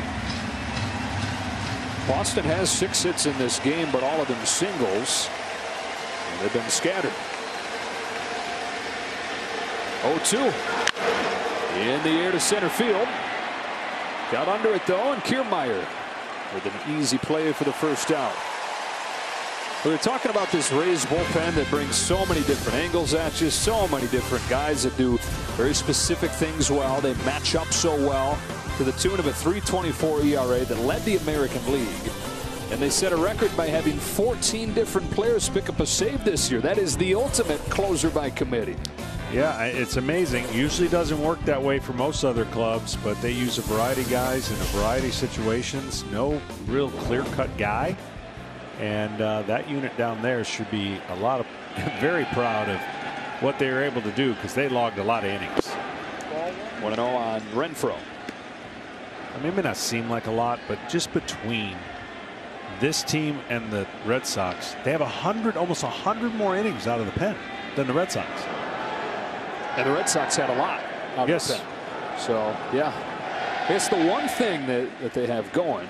Those innings have been dispersed with a lot of guys. They've used 41 different pitchers this year. Ball 2. And that's where you can get tripped up from year to year, right? They haven't been able to do it yet. They've done a great job managing that.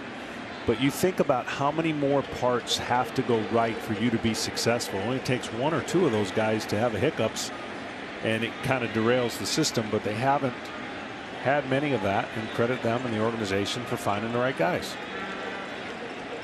Jaguars 2-0 is low for ball 3. Zunino tosses down there, but easy for Bogarts to get back.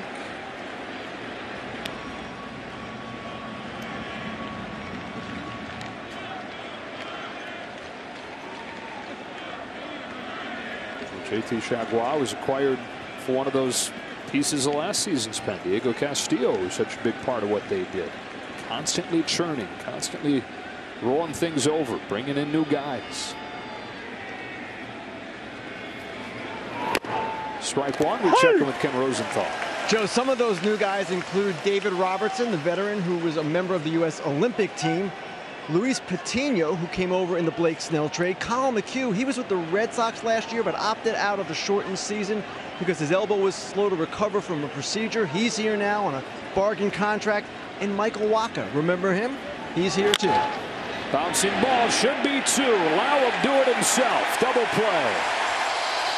So the bullpen does what it's been doing all year. 0 put up by Jaguar, 4-0. In this divisional series, every Moonblast home run over 425 feet, FTX is donating $10,000 to charity. Ball 1. And Pavetta's 4th inning of work begins with the ball on Yandy Diaz. Diaz has reached both times, played some good defense at third. He's moved over to first at this point. Ball 2. 2-0.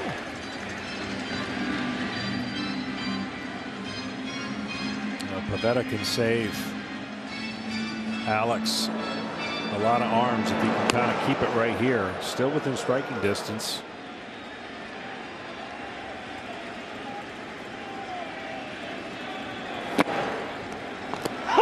Good pitch there. 2-1.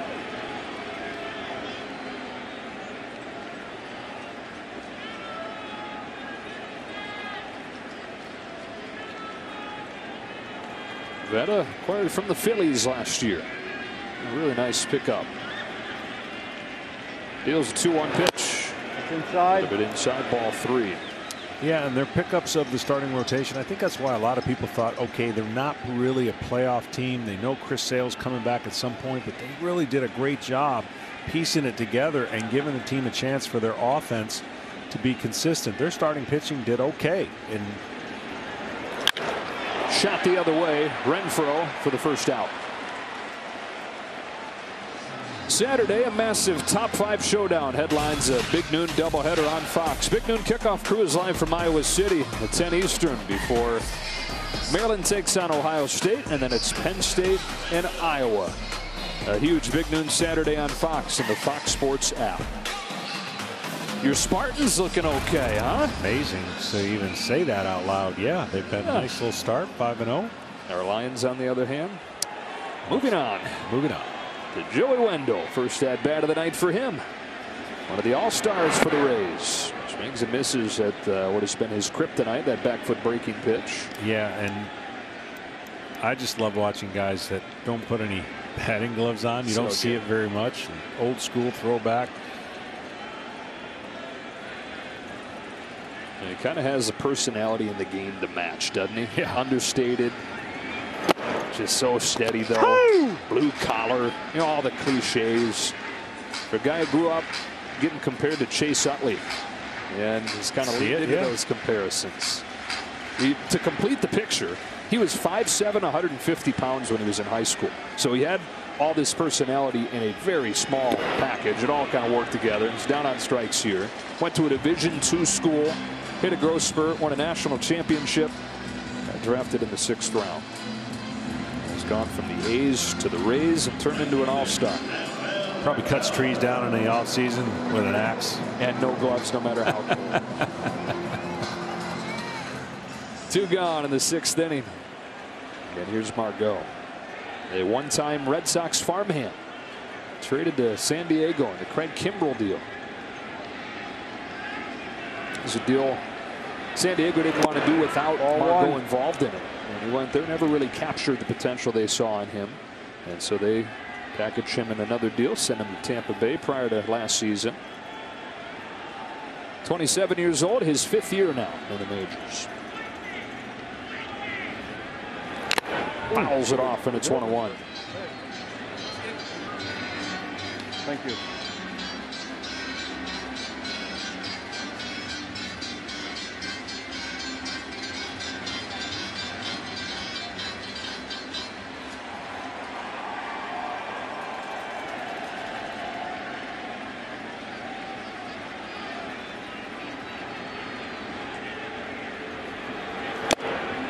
Well, the Rays yet to go down in order tonight.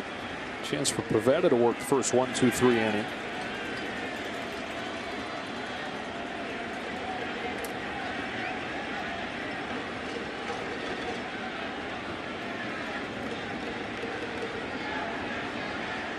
Right-hander out of Canada, turns and deals. Margot swings and misses. 2-2.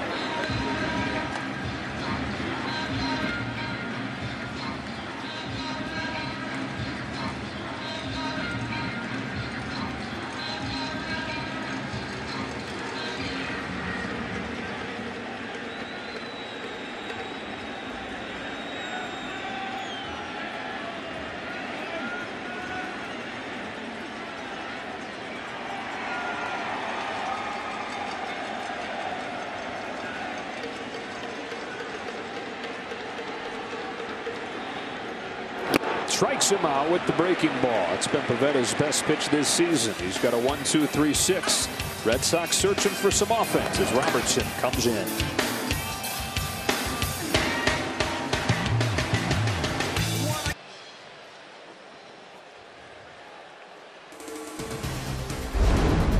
You're watching the 2021 American League Divisional Series presented by Good Sam. 2 in the first, 1 in the third, 1 in the 5th for the 100-win Tampa Bay Rays. And the Red Sox running out of time here in Game 1. Alex Verdugo leads off the 7th, takes a strike from the 3rd pitcher of the game for Tampa Bay. It's David Robertson resurfacing here with Tampa Bay. Longtime New York Yankee who hadn't pitched much in the majors the last couple of years. Tommy John surgery. And then he goes, pitches in the Olympics. Rays pick him up. Here he is on the postseason roster, going backdoor to Verdugo 0-2. And on the arms that we saw all the angle, he's going to be more traditional 12 o'clock. He's more straight over the top. He spins the baseball as good as anybody. Cutting action, but over the top tight delivery at release point. You know, we talk about the Rays acquiring guys that do specific things really well. Well, they didn't acquire him because of this, but one of the specific things he's done well is pitch against Boston. 72 times in his career with the Yankees, a 1.78 ERA against Boston. Starts this outing against Verdugo, who punches a bouncer left side. Wendell's there, steps into the throw to get him. Well, the other unique thing he does, he's not very tall in height, but he has a large release point, meaning the distance from the rubber to where he releases it for a short guy. He gets down the mound pretty well, which creates that deception. He just knows how to pitch. You wouldn't think a guy this size would get way out there. Well, that's pretty good. I mean, that out of the stretch, that angle, but he gets downhill pretty good and can manipulate the baseball. Veteran of 30 postseason games of the Yankees, pours one in for a strikeout on the rookie Dahlbeck. And see, that's how you make 92 look like 98. When you see 98 out of a big, tall, lanky guy, you understand it. He's just going boom. Yeah. But this is sneaky quick and gets on the hitter because of the delivery and the way he hides the ball. The hitter just doesn't pick it up as well. Here's what it looks like for Bobby Dahlbeck. So you just don't see the ball. He goes right. He has a good arm angle behind his body. And then the hitter's trying to pick it up, and he just doesn't see it the way he would against, let's just say, a taller guy whose arm angle is more three-quarter, and it's out away from his body.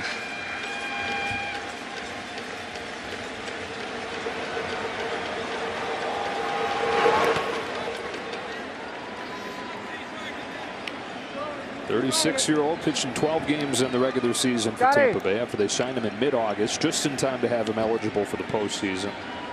His first big league games in more than 2 years after undergoing Tommy John early 2019 in Philadelphia.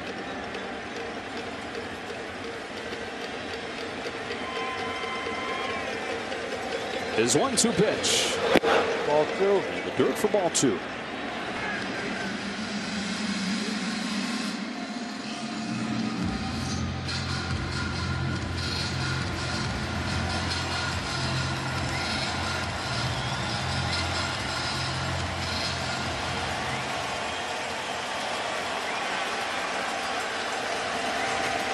On 2-2, Dahlbeck swats it foul.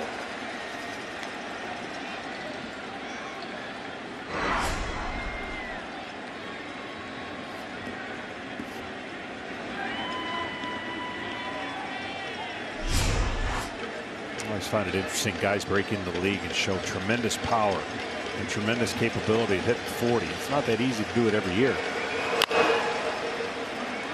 That's what he did last year in a short season. Just came in with a lot of raw power, and I think the Red Sox are going to love this guy. I know there was some concern early on about we need another first baseman. Why didn't they go get Rizzo and keep him from the Yankees?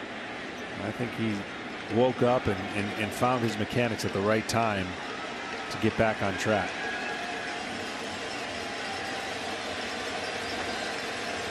On another 2-2 from Robertson. Dahlbeck lifts it in the air to right. That sends Margot back. He's still going. He's at the wall with just enough room. A long second out. See, that's some of that power right there. Just a little short. Full day of MLB postseason tomorrow, starting with Game 2, White Sox Astros. That'll be on MLB Network. And then the NLDS gets underway with the Braves and the Brewers, one of the best offensive teams against one of the best pitching staffs there. We'll be back with Game 2, 6:30 Eastern here on FS1, and then the Dodgers and the Giants will get their series going. Home teams have owned the day here in the ALDS. The Astros getting off to a 6-1 win over the Chicago White Sox. Strike one on Christian Vasquez. White Sox and Astros, two of the better used starters, meaning they use their bullpens the least and rely heavily on their starting pitching staffs to carry the bulk.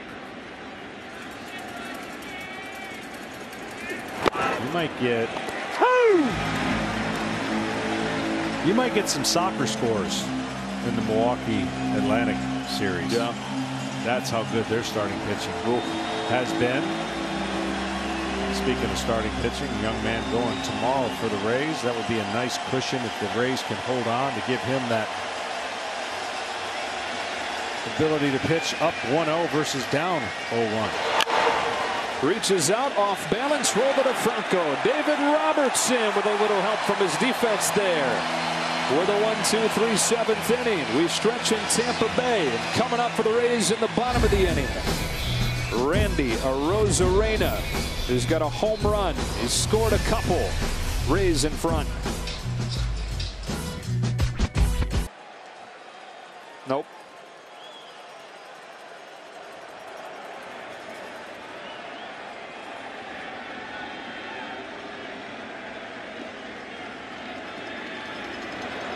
Zunino takes first pitch curveball for strike from Nick Pivetta. What do you think? They got the movie theater butter on that? I'm going to be honest. I've never seen baseball players eat popcorn during a game. Way up there off the bat is Zunino in left field. Verdugo can't seem to find it. Oh, it had to be a lonely feeling for a moment. And he's able to find it, make the catch. I'm going to tell you something. I'm trying to think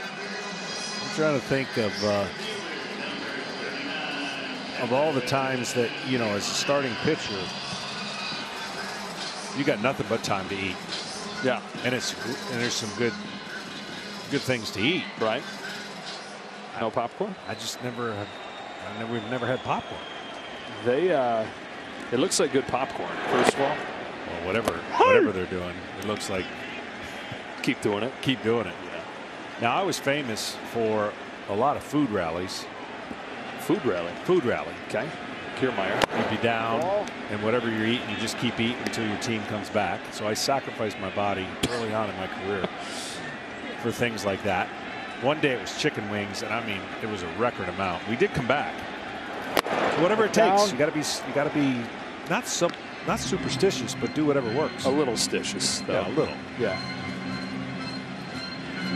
Speaking of whatever works, Pivetta has been able to keep the Red Sox in this game and save a lot of innings out of the bullpen.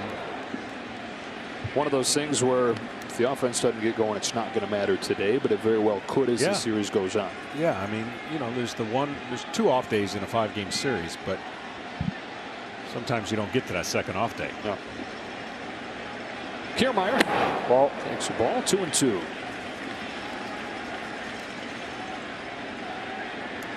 Nick Pivetta, originally out of Canada, then went to junior college in New Mexico. It's Colin McHugh ready to come in and pitch for the Rays.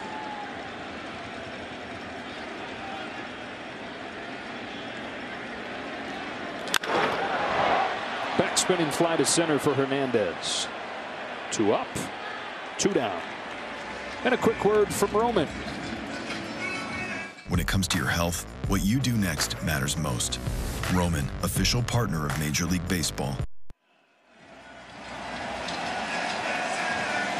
2 gone, 7th inning, 4-0 Tampa Bay. And another chance to watch Randy Arozarena. Another chance for Pivetta to make a little bit better pitch than he made on that home run. Getting the ball in the inner part of the plate. Ball. Squeeze a little bit there, ball 1. Arozarena walked and scored to start the game, then hit his 11th postseason home run in 21 games in the 5th inning. 11 postseason home runs, and he's a rookie.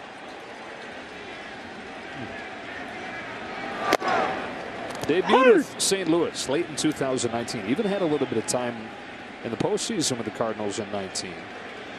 And then came over to Tampa Bay, still obtaining that rookie status, and probably going to win Rookie of the Year. On this 1-1. That's down. Fastball's a little low, ball 2. It's out of Cuba. Fled as a teenager, played for a little while in Mexico, got discovered by the Cardinals, and has gotten his chance here in Tampa Bay. It's outside.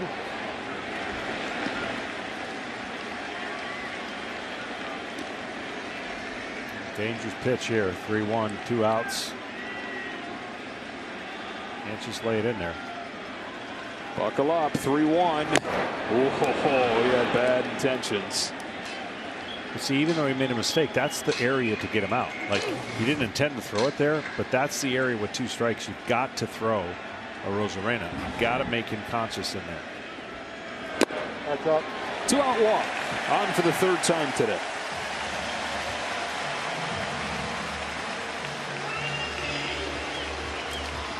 Well, we talked about Rosarena and Franco right off at the top tonight. Both guys have delivered. Rosarena's reached 3 times. Franco lit the place on fire, doubling 2 batters into the game to bring in Rosarena, give the Rays the instant lead. And he's coming up again here.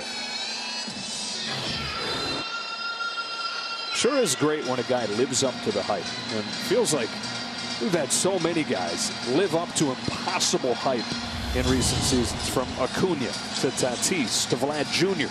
And now Wander Franco, after a couple weeks where he struggled, says, okay, I got it now. 43 game on base streak, and he too worth every bit of the next big thing hype. Yeah, the rate of success for these young players has been phenomenal. When you talk about how they're kind of programmed to get to this level, they're not wide-eyed and scared by the bright lights. They are contributing right away and at a high level. Out of Bani, Dominican Republic, Wander Franco grew up around the game. 2 older brothers that became pros. His dad was a really good player. His uncles are former big leaguers, Eric and Willie Ibar. So that's some good teachers.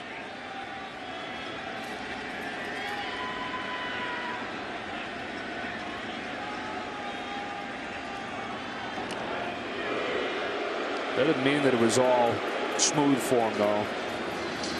First field for Wander Franco is a dried up riverbed near his home. First ball was a pair of socks that they'd wrap up in tape. First bat was a smoothed out tree branch. He just loved it as soon as he started playing. There goes the Rosarena, and a foul ball. Dropped out of school when he was in 6th grade to put all his focus in baseball. Moved into an academy. Every single day he would practice all day, eat with a purpose, and so many times that's an issue in the Dominican Republic where guys don't have access to the kind of food that they need. Getting into a baseball facility like that, while it seems drastic, it's also kind of a refuge for some guys where they can get the things they need. Good lead for Rosarena again. Time call. And I wonder if he would have had that pitch over, if he would have taken it, knowing that his teammate pretty much was going to steal second. He got a real aggressive on a pitch up.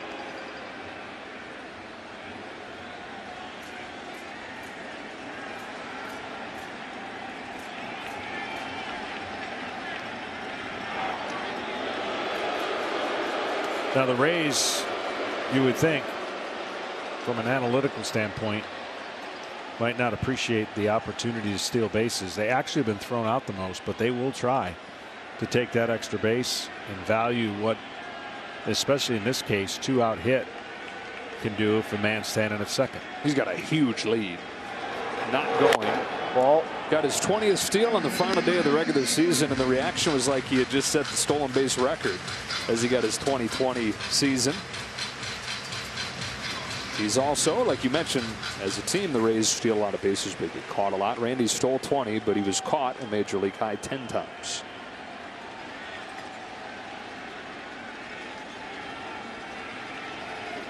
On a 1-1 from Nick Pivetta. Wander Franco waits on it, swats it down the line. It's down. A base hit into the corner. Verdugo hustles over to get it in foul ground. Rosarena stops at 3rd on a double from Franco, his 2nd one tonight.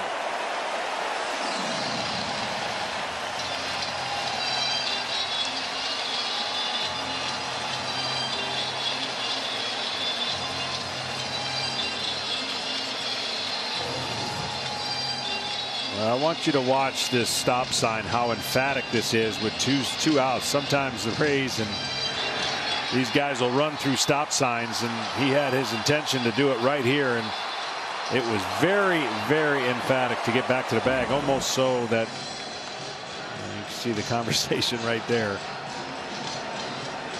Randy and Rodney Linares, 3rd base coach.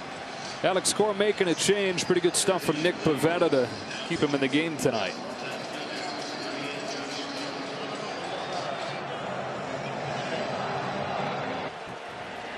Here's that stop sign we were talking about. Rosareno's ready to run through a brick wall, but he threw on the brakes. Yeah, this was right in front, and he's had that. He had those hands up for a while. We just see it in the screen. He was probably screaming it. Ball one.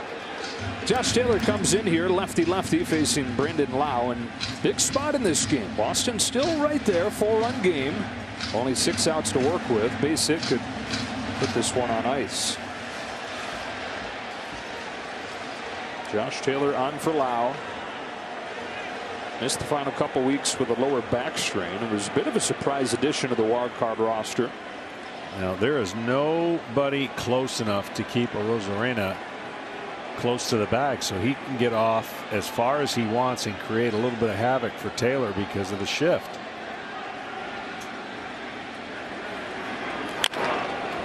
And even if he doesn't go, that bugs you. Oh, man. Well, lefty in this case has got his back to him, so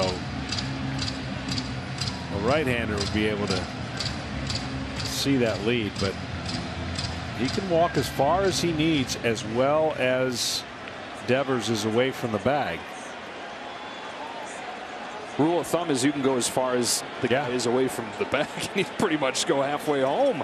Look at him shuffling down there. 1 ball, 2 strikes. Now on the flip side, you don't want to mess up your teammate at the plate either, right? You don't want to create a guessing game of is he going to come down and try to steal home. So at this point, it's a little bit of a moot point. You got to give your hitter a chance to get the hit. Especially that being a left-handed hitter, you're right there in his peripheral vision. Can't get too froggy. Second and third, 2 gone. Rays up 4-0. Brandon Lau, who knocked in 99 during the regular season. 0 for 3 tonight. On a 1-2 from Josh Taylor. Pops it foul. Will do it again. Puts a lot of heat though on Vasquez to not let anything squirt away from him.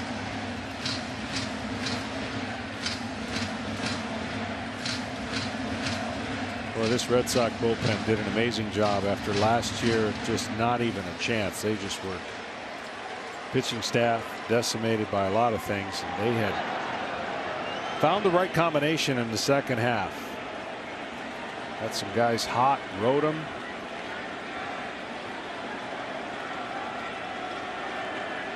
There goes Rosarena. He steals home in October.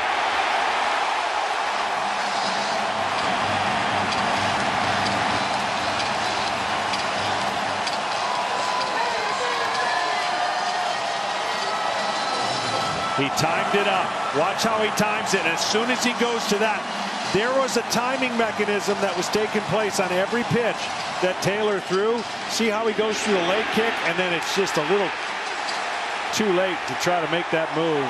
What an incredible night for this guy. Oh my. Randy Arozarena set in October on fire again.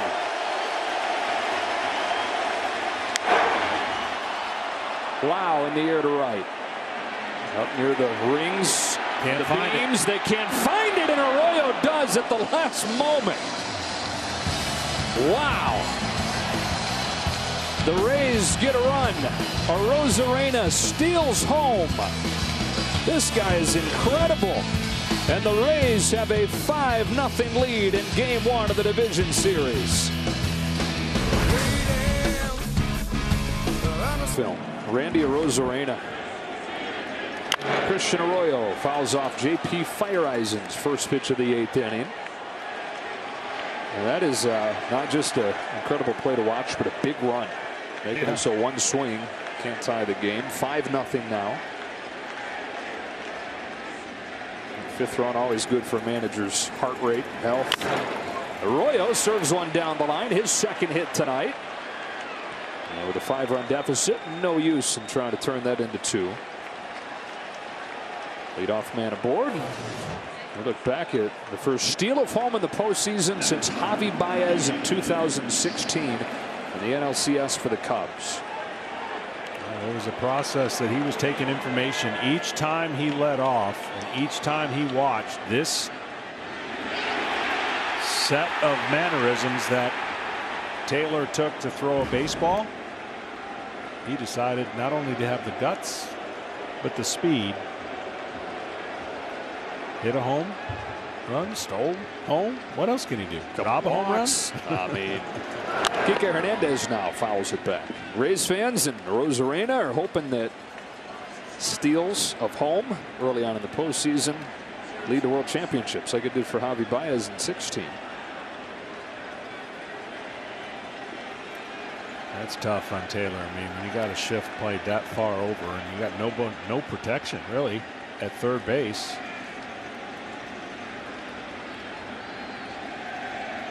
On the 0-1 fastball. These are one of the fastballs here by this young man. Not overpowering. 93 miles an hour. Good slider and change.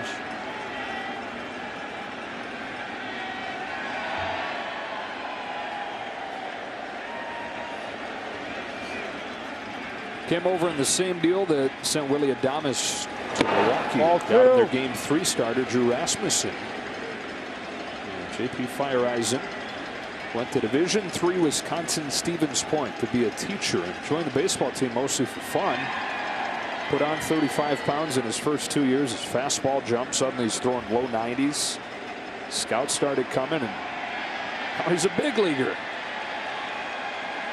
His 2-1 to Kike Hernandez is lifted off the end of the bat into right field for Margot.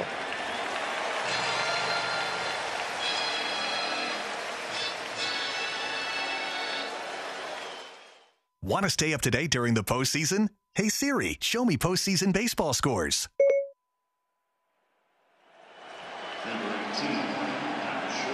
Red Sox haven't been shut out in the postseason since 2016. Granted, they haven't been in the postseason the last couple of years, but Red Sox fans kind of seen this movie before where, yeah, it's a good offensive team. The numbers say they're one of the best offensive teams, but there have been stretches this year where they've been completely silent. There have been nights like this littered throughout the schedule. It's a strike on Schwarber. Yeah, but to not put it totally on one guy does make a huge difference. JD Martinez. You talk about a lengthening lineup and just a professional hitter. If you're the Red Sox, you're hoping one more day of treatment. He's potentially available for a moment in this game where he could pinch hit and not necessarily have to use his legs, but maybe hit a homer.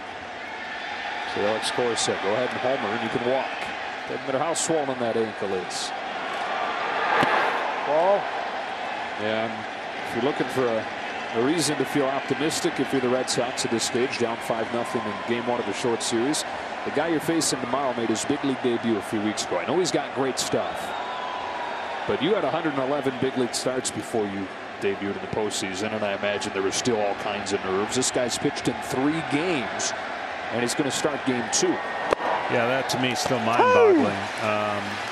You know, if I'm previewing tomorrow, I watched some video and watched the young man throw. He's got great stuff. You would just worry early about RPMs, meaning revving the engines too much to throw 98, 99. Since he's gotten to the big leagues, they've actually encouraged him to throw a little bit firmer of a fastball. In the minor leagues, didn't need it. Ball 2. It'll be interesting to watch. I mean, you got Chris Sale going on the other side, very veteran, been in the biggest of moments, and certainly that's the right guy for the Red Sox if you're going to be down 0-1 to have on the mound, and then steal a game, go home to that raucous crowd. I don't think they sat down in that New York game. It was awesome. Just outside, full count. It's been an incredible week in New England. You know, Tom Brady comes back to New England with the Tampa Bay Buccaneers, defending champs, and then the Red Sox find a way to rally and get into the postseason, and now here they are facing Tampa Bay. On a payoff, Schwarber hits it hard into right. Up to second goes Arroyo. Second hit of this inning. And on the night, Red Sox are actually out hitting the Rays 8-6. They trail the game 5-0 because they've done nothing once they've gotten men on base. It's just their second hit in 15 at-bats with men on base. Yeah, and these were two of the best teams with power numbers with runners in scoring position. I believe 1 and 2 in that category of homers, and runners in scoring position in a whole. The team of the Red Sox was 4th best. So it's right in their DNA to scratch across some runs and put a crooked number on the board before some of the harder thrower Rays come in the game. Fairbanks, one of them.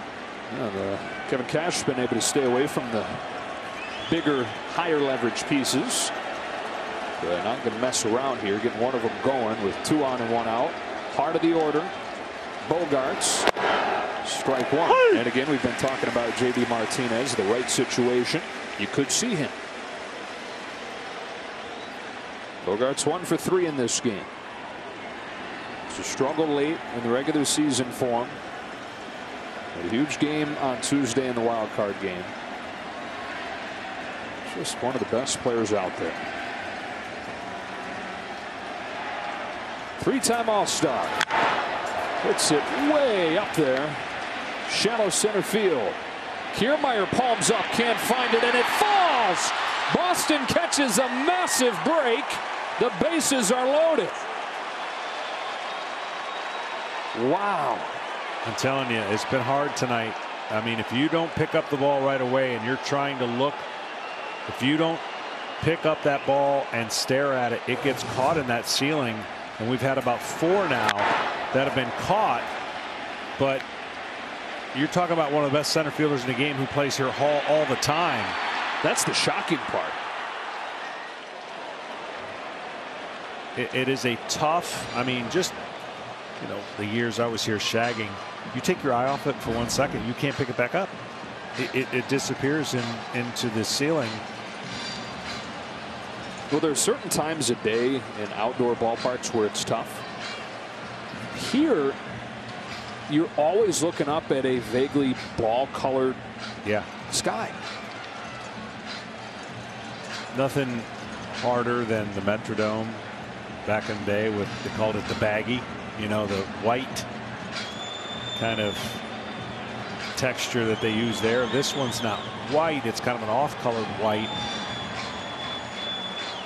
But you have to see it off the bat, and then you don't leave your eyes off of it. If you don't see it right away off the bat, then you're in that no man's land where you're like, where is it? I can't pick it up. There's too much to look at. And that's why no outfielder can find themselves in this building just standing still, because you never know if one of your outfielders can't find it, and the corner outfielders have to be on a kind of mission to help out. Well, here we go, John. This is the guy they want up there, Rafael Devers, who loves the big spot. Bases loaded in the 8th, and he swings and misses at a first pitch fastball. Saved the Red Sox down the stretch, hitting .364 over the final 2 weeks. 4 for 5 with 2 home runs on the final day. Awfully big swing there, trying to get within 1 run. He's probably having that little conversation in his mind. So slow it down, breathing. If you don't watch the Red Sox, you may be saying, did he hurt himself on that swing? This is every pitch. Yes, every pitch. Sometimes he does it in English, sometimes he does it in Spanish. The manager will let us know. On an 0-1 from J.P. Fireisen. Rafael Devers keeps it up. 16 postseason games in his still young career. He's knocked in 14 runs.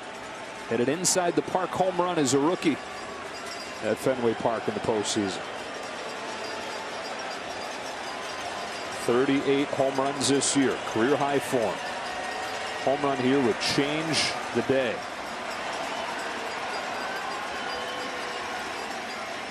On a 1-1 pitch, Devers had one to hammer, and a few times tonight that hand has come off of the bat awkwardly in the swing.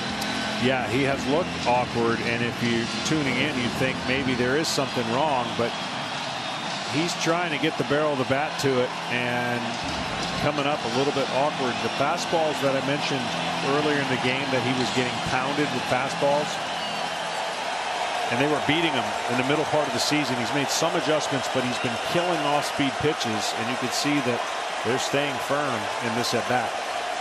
Kenny adjusts. Bases loaded, one gone. 1-2 pitch. Got him with a high fastball.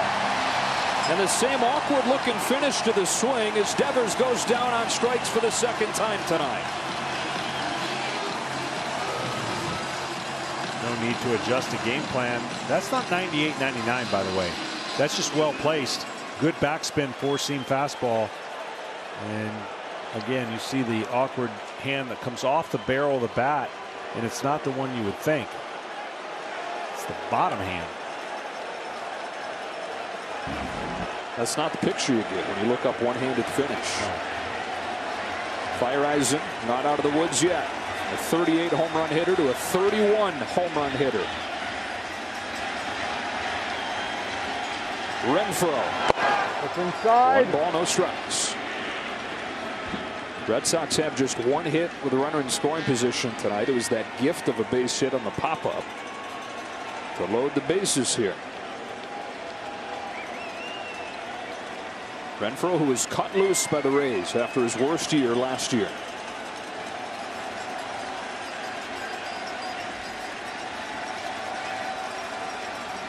On a 1-0 pitch. Had one to hit and popped it up. Right side of the infield. Yandy Diaz. The Rays are out of the bases loaded jam.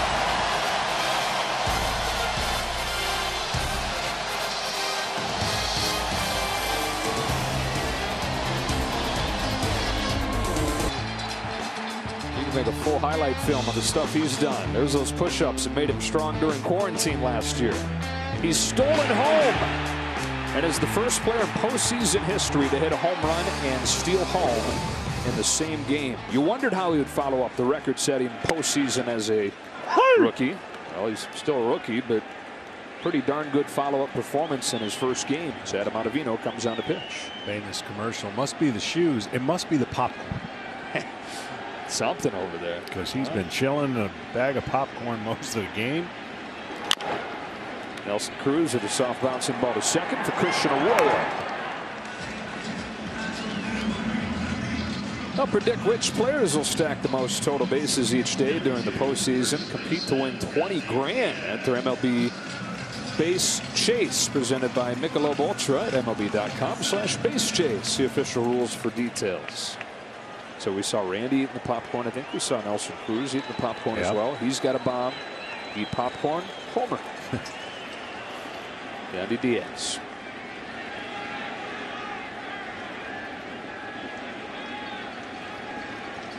And Lau saying, okay, let's see. Eat popcorn. Homer. Give me some of that popcorn.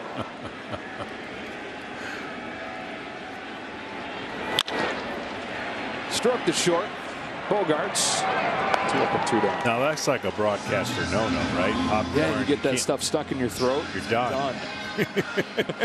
Yeah. I remember before my first Open that I ever did, I did have some popcorn. I'm like, well, this is a really bad idea. And I started getting dry mouth.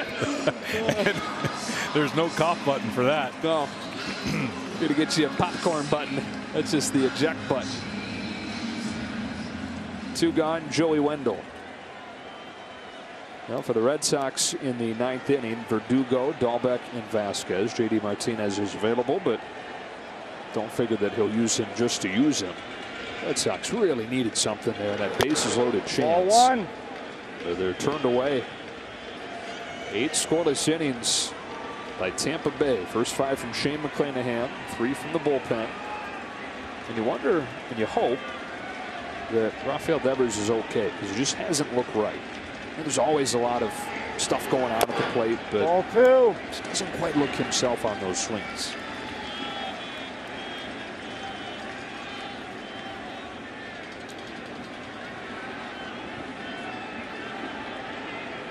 But tomorrow, he better get ready for 98. That's what this young man's going to be bringing. Wendell drives the ball to the gap in left center field. Verdugo back to get it. And then to 1-2-3 eighth inning for Adam Ottavino. To the ninth we go in game one. All Tampa Bay so far tonight.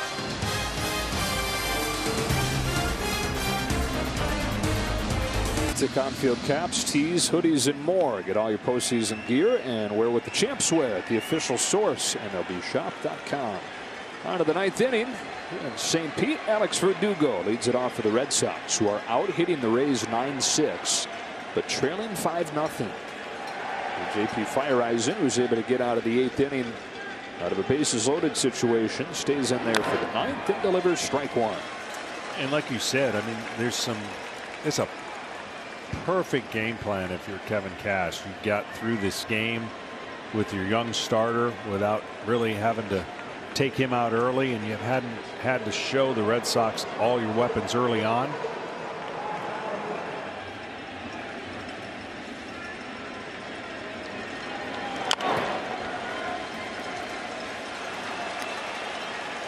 We get 5 innings from Shane McClanahan. We got another rookie going tomorrow.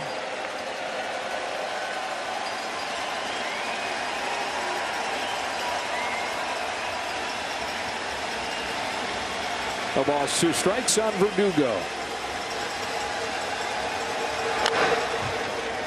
After the 5 from McClanahan tonight, Jaguar with a scoreless 6th.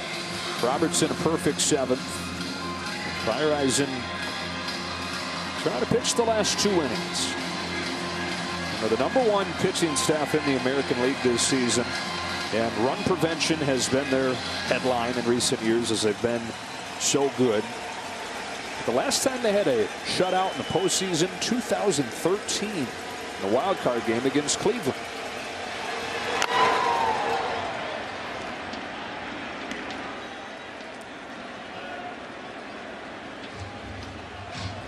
What's amazing is it's the same story with the dominant pitching, but it's all new dudes. That's what's amazing. I mean, 10 of the 13, John, on this roster, they weren't on the World Series roster last year. But I can understand making changes in the bullpen. It's the starting staff that blows me away. Strikeout with a changeup, 1 gone. The matchup tomorrow, 1 veteran, 1 kid.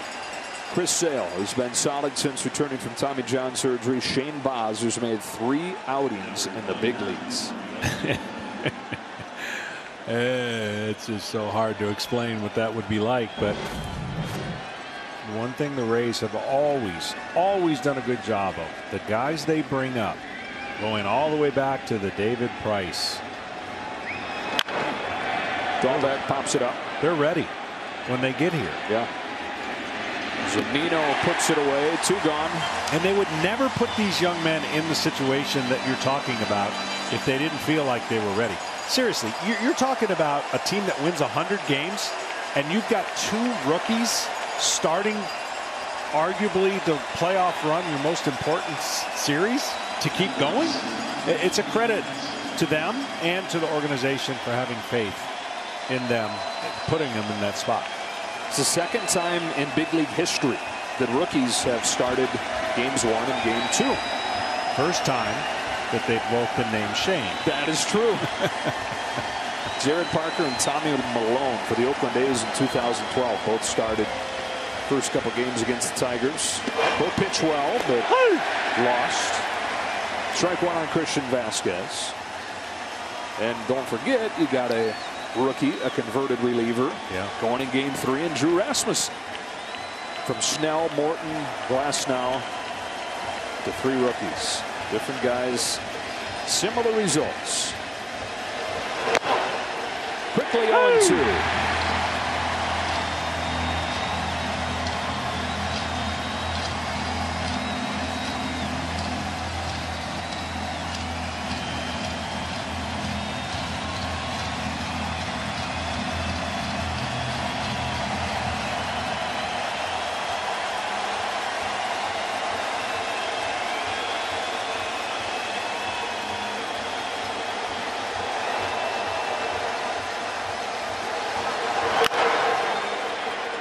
really think the theme of this series is going to be the first 3 innings. And I don't know if it'll play out every game, that the team that jumps out in front in the first 3 innings, but there's so much different strategy if you've got the lead for both managers and how they utilize their pen. And, you know, Rays got off to an early start and created some room for those rookies. You put some heat on them and get down, just see what, you know, tomorrow brings for the Red Sox if they can get off to a better start. Yeah, Rays today, first 2 batters of the game reached, both came into scores. 2-0 just like that. Another 0-2 pitch. Ball. They added 1 in the 3rd on the home run from Nelson Cruz. And it was 3-0 after 3. 1 in the 5th, 1 in the 7th. And a bunch of zeros. Well, if you were wondering if there was nerves out of Shane McClanahan, he struck out the side in the first inning, so that answered that. 1-2 from J.P. Fireisen. Fly ball right field. Margot over the foul line, and a shutout win in Game 1 for Tampa Bay.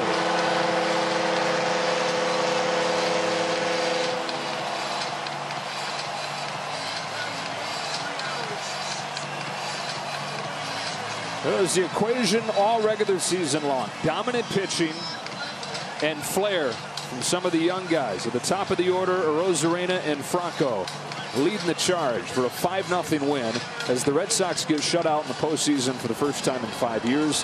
The Rays, even with all the fantastic pitching they've had in these recent postseason runs, their first shutout pitched in 8 years.